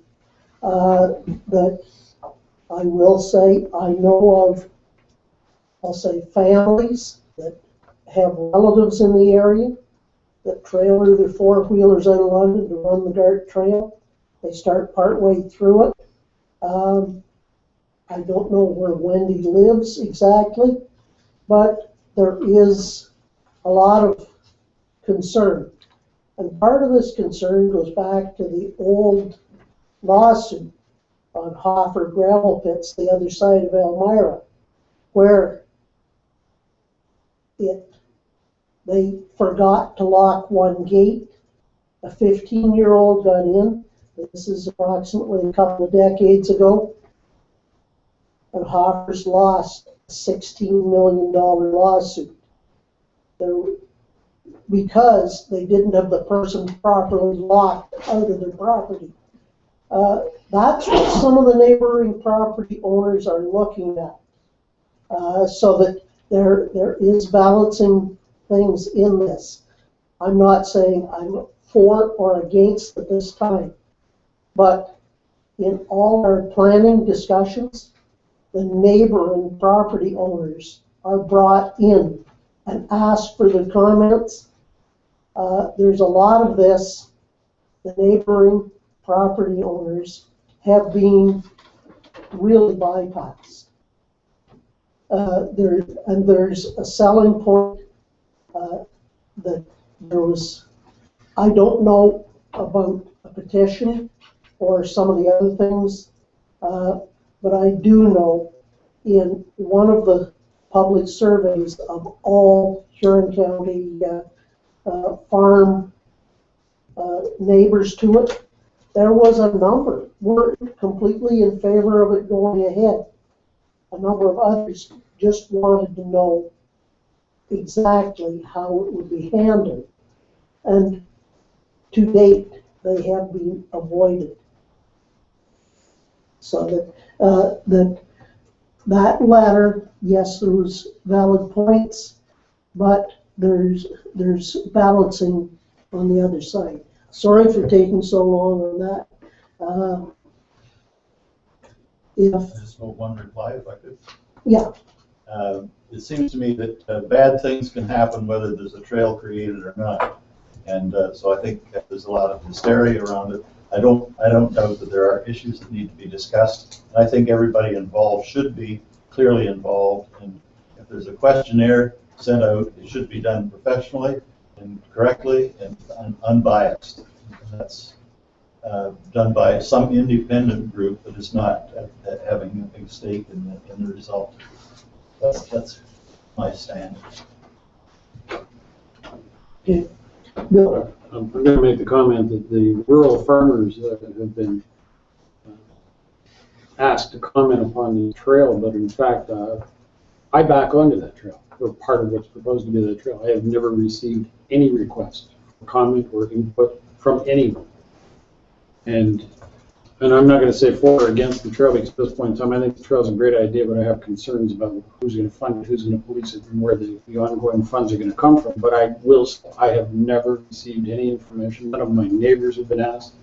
And you will be able to ride or walk right up through my backyard. And I've had them with ATVs and people wandering around in my backyard. So it's no different than a farm. I have liability questions about that whole scenario as well. So he's correct. Brock is correct in saying that if they're going to proceed with this and do it properly, they better find somebody that's actually going to do a proper survey and contact all of the relevant parties. not just the farms, but the urban areas it passes through as well.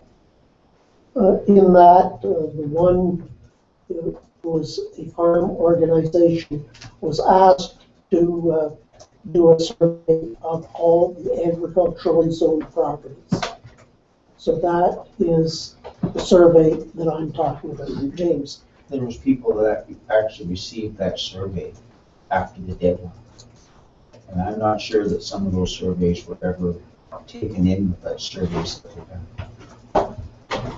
Of the numbers, the one survey, there was 125 contacted.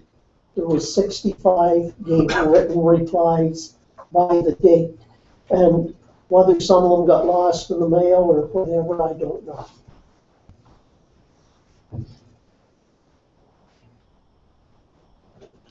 Okay. For 4 points, we've taken quite a while. Do I have a motion to receive, read, and file? So moved. One, and not. All in favor? Carried.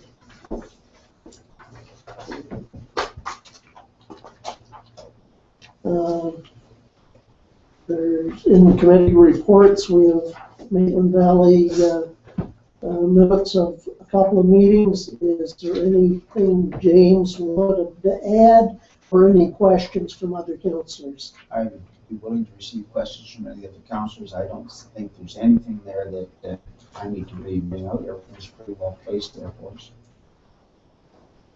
Okay, thank you. Seeing no questions, moving to bylaw number 56, 2014, being a bylaw to authorize the signing of an agreement between the Corporation of the Township of North Huron and the Municipality of Morris Turnberry regarding the supply of water and sewer services to owners or occupants of lands located in the Municipality of Morris Turnberry and serviced by the Township of North Huron. Do I have a motion? Bailey and Campbell, is that 1, 2, and 3? Yes. Any discussion? All in favor? Carried. Bylaw number 62, 2014, being a Before we consider that bylaw, we have a motion to consider that Denise has left for council's consideration, and I will read it. Oh, okay. Whereas Council of the Corporation of the Township of North Huron has held a public meeting pursuant to Section 3412 of the Planning Act, RSO 1990, with respect to proposed zoning bylaw 82, 2008, Township of North Huron Comprehensive Zoning Bylaw. And whereas certain changes have been made to the proposed bylaw after holding of the public meeting, now therefore the Council of the Corporation of the Township of North Huron hereby resolves that pursuant to Section 3417 of the Planning Act, RSO 1990, no further notice is to be given in respect of the proposed bylaw. So we need that motion passed before we entertain the bylaw itself, please. Bailey and Biden. Any discussion? All in favor? Carried. Okay. Bylaw number 62, 2014, being a bylaw to amend bylaw 82, 2008 of the Township of North Huron to rezone the subject lands from future development zone and natural environment zone to residential low-density zone and residential medium-density zone and urban natural environment and open space zone to permit the development of a residential subdivision on part lots 5 and 6, concession 1, Turnberry. In part 1, 22R 5848, except part 1, 22R 5878, Morris Turnberry / North Huron, Wingham Creek. Do I have a motion? Campbell and Bailey. All, any discussion? All in favor? Carried. Bylaw number 63, 2014, being a bylaw to amend bylaw 82, 2008, as amended, being the zoning bylaw of the Corporation of the Township of North Huron, all lands within the Township of North Huron. Do I have a mover? Campbell For second and third. and Vaughn. Any discussion? All in favor? Carried. Moving to council reports and inquiries. Your Worship, I have one. I sent an email a few weeks ago by a ratepayer on Highland Drive concerned about congestion down Highland. So I suggested I would bring it forward to council for their input. Subsequently, I did receive an email from the chief of police that indicated that at one point former fire chief John Black had wanted to make the road just parking on one side, as he had concerns also with the narrowness of the road, and particularly with regards to getting fire apparatus down the road if he needed to. Chief Poole says that at that point the residents rejected that, and council didn't do anything else with it. So I'm not sure if council wants to revisit that in any way, or have me go back to the ratepayer and ask him if he wants to do some straw polling along the street. Other than limiting the parking on one side, there really is not a lot that can be done. Of course, the police do enforce the winter parking bylaws, but beyond that, it's a little challenging. Just going on consensus, if you could go back and have a bit of a straw poll done as to whether a majority would be interested in us, James? I'd be interested in having them bring a petition so that we have a signed document, Yeah. not just a straw vote. That's just fine. No problem. I can, I'll Done communicate as that with him. consensus then? Bill? Just something that came up today, noticing the, and I don't know how you can handle this, whether we get Kelly to contact in Central Huron on that lot that sits on the southwest corner there, which is going to be our Tim Hortons eventually. It's threshers. Can we get them to cut the grass? Or get the property owner to consent to having them cut the grass, or we cut the grass? It looks pretty sloppy. Yeah, but I'm saying, can we have someone contact them and ask them if they would be amenable to? Okay. Yeah, well, part of that is actually their property, because it's actually the road allowance, which has not been cut as well. And so part of it is his, part of it is actually the municipality's road allowance. So one way or the other, it would be nice to have that cut before this weekend. That road allowance will be the county. Yeah. Yeah, you're right, that would be county, that would be county. Yeah. County both ways. So we'll cut the rest of the roadside where they're at. No. Maybe we could just give instruction to the deputy clerk to maybe contact Peggy and see if she can have that done by next week. Have a lot done. If that's okay. Okay, thank you. Vern? I'm just wondering how we're coming along with the speed sign on the edge of town on Amberley Road. We requested Kelly to look into it, and I haven't heard further if it's been put up. It's in garbage this weekend. It's in garbage. I have no idea. I know it was heading, you were heading in the garbage, they got you. I just thought that now. Could we look just to see what we're doing with that? It's. I have talked to the chief of police who usually looks after that sign, because he's on the CHIPS committee, and it is on his radar. So. No pun intended. Mark. One other thing that we've discussed many times before is one of those things that it's very frustrating because the decision-making is so far away from us. I'm referring to the difficulty that we have getting rural issues through to the provincial government, through our representatives on ROMA, the Rural Ontario Municipal Association, and which apparently now has to get approval of AMO before any policy can be developed or any action taken. And I know that the mayor of Central Huron is working on this very actively, and we have indication from him as to what he's suggesting through Roma and AMO. But I know a number of years ago when we were dealing with the school issue, I raised this matter with people from Roma and from AMO, and their response was, well, some of the municipalities like the way schools are being closed. So they weren't really representing us at all. And I think that's true of many of the issues that we try to push forward through our organization, Roma. And so I just wanted to comment on it, and I think that we should be very active in encouraging Roma and able to take a more reasonable stand in terms of the effect that they're having, that the government is having on rural Ontario.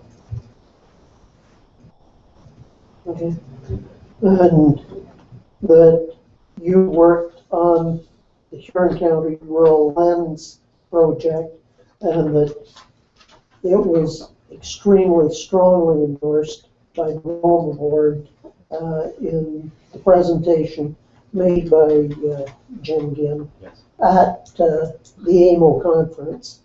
And they were hoping to move forward and use some of the same style of graphics rather than just having a checklist as to whether it met, which was a yes or a no, where the style of the Huron County model had showing degrees of for or against, and gave a lot bigger chance to show a truer picture. And I think that's a very positive side. It was a very effective design that came out of that, and I think that's wonderful. But if we have AMO stomping on everything that comes up from Roma, then I'm not sure that we're going to make much headway. And I don't know how this is going to be resolved, but I, for one, think that we need to be very active in that area, along with many other municipalities. With the, I'll say, renewed president of AMO and Gary McNamara, that is a person that is very easy for smaller municipalities to approach. Well, that's good. That Gary is, he understands small rural communities. Okay. You don't want to give the turkey Sure she does. CAO Sure she does. administrator's report, Kathy? No, thanks. Okay, we'll let you off tonight. Moving to public gallery questions and or comments. Just wondering, with that new banner ad, what's that put the new election this year for cost-wise?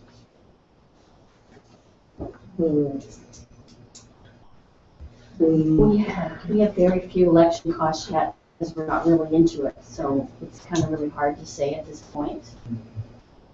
Once we've done a little bit of advertising, the necessary advertisings, and the amendments to the website, but we're really not into it yet until we start purchasing the vote-by-mail packages and having some election officials to help that night, so we'll know better after the election date. Okay. Yeah. Trevor? Sorry, Don says we've only spent 4 of the 20,000. So, like I said, most of that's been on advertising. Okay, thanks. Yeah, Reed, a couple of questions actually for Pat, for you, were to do with the Black Ball. Are there contingencies built into the timelines? So I know you stated that the construction period was when the festival was not in operation. So if something goes amiss, is it pushed back a whole year until that timeline is again available, or is there some other contingency available for that timeline?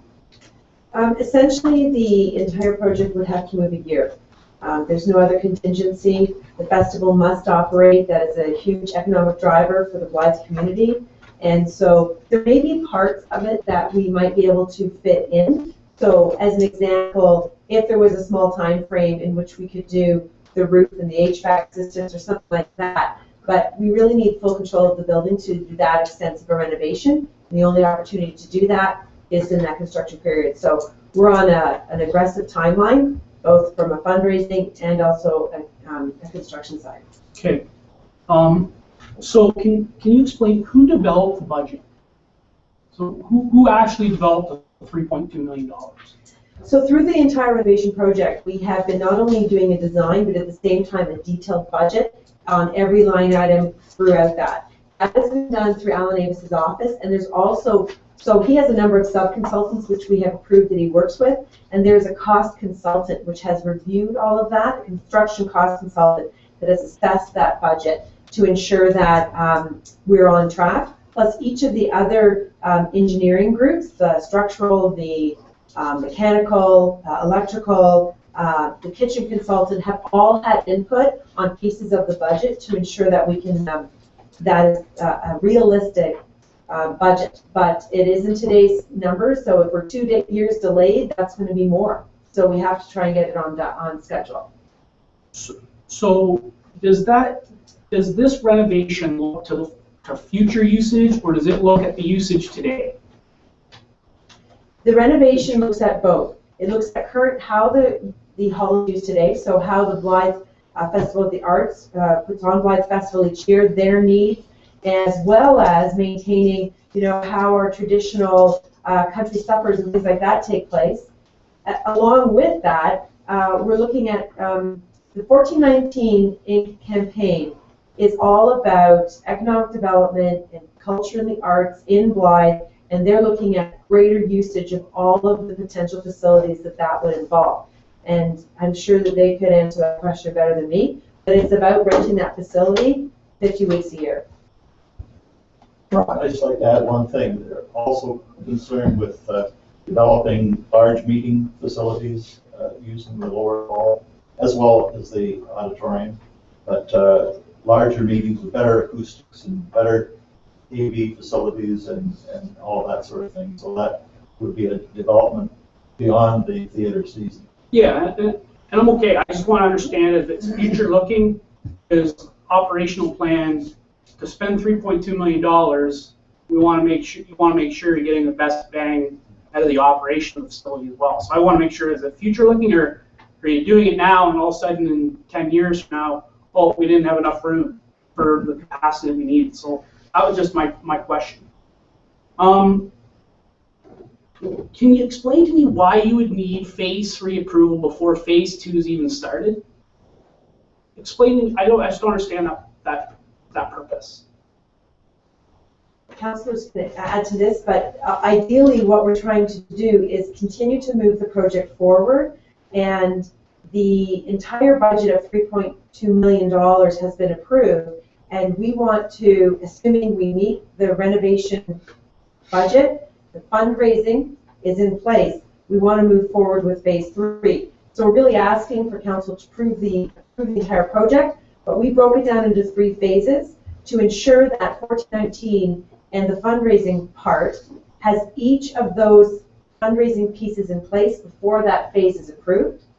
So instead of coming and saying you have approval for the whole project, back months ago we broke this into 3 phases, and we're trying to keep this to continue to move forward without having to go in reverse. So I guess that is the reason why we want to make sure that each phase is funded as it goes forward. So it was broken down into 3 phases. Okay, just my comment is, by the time Phase 3 happens, you could have had another council set in stone that probably would have approved it if you're that far ahead. That's my only comment. Can I just throw an answer to that? Okay, so Trev, so we've committed our $500,000, so this council, and I'm gonna presume whoever gets on the next council would follow through in that, because we invested $500,000. All the rest of the money is from volunteers and fundraisers and that, so we're saying to them that we're behind them, and they need to know that we're not gonna stop halfway through. So if you're a fundraiser for that kind of money, you'd wanna make sure that you're not gonna fundraise for a year, year and a half, and then something go wrong, so they wanted that commitment from us. Yeah, that's a piece of it. The fundraisers need to know. They've been looking for us to tell them what's the number we're fundraising for. And that's really what we're trying to achieve here. Understood. Okay. The last question I had was with regards to the cross-border agreement. So at last council meeting, in the way I interpreted the council meeting was, Councillor Hallahan didn't have enough time to review the document. So my question was, did he provide any feedback or clarity on any issues or concerns that he had, because it was delayed 2 to 3 weeks to approve it when it could have been approved 2 weeks ago? Because I believe it was on the table to be approved, and then it wasn't. So just want to question that. In talking to him this afternoon, that he was agreeable, that he felt that it should move ahead tonight. Okay. Thank you.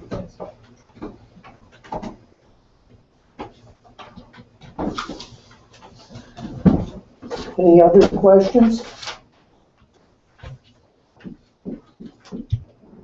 Okay. Moving to the in-camera session. Do I have a motion to go in camera? Campbell and Rodden, all in favor? Carried. We will have a short recess.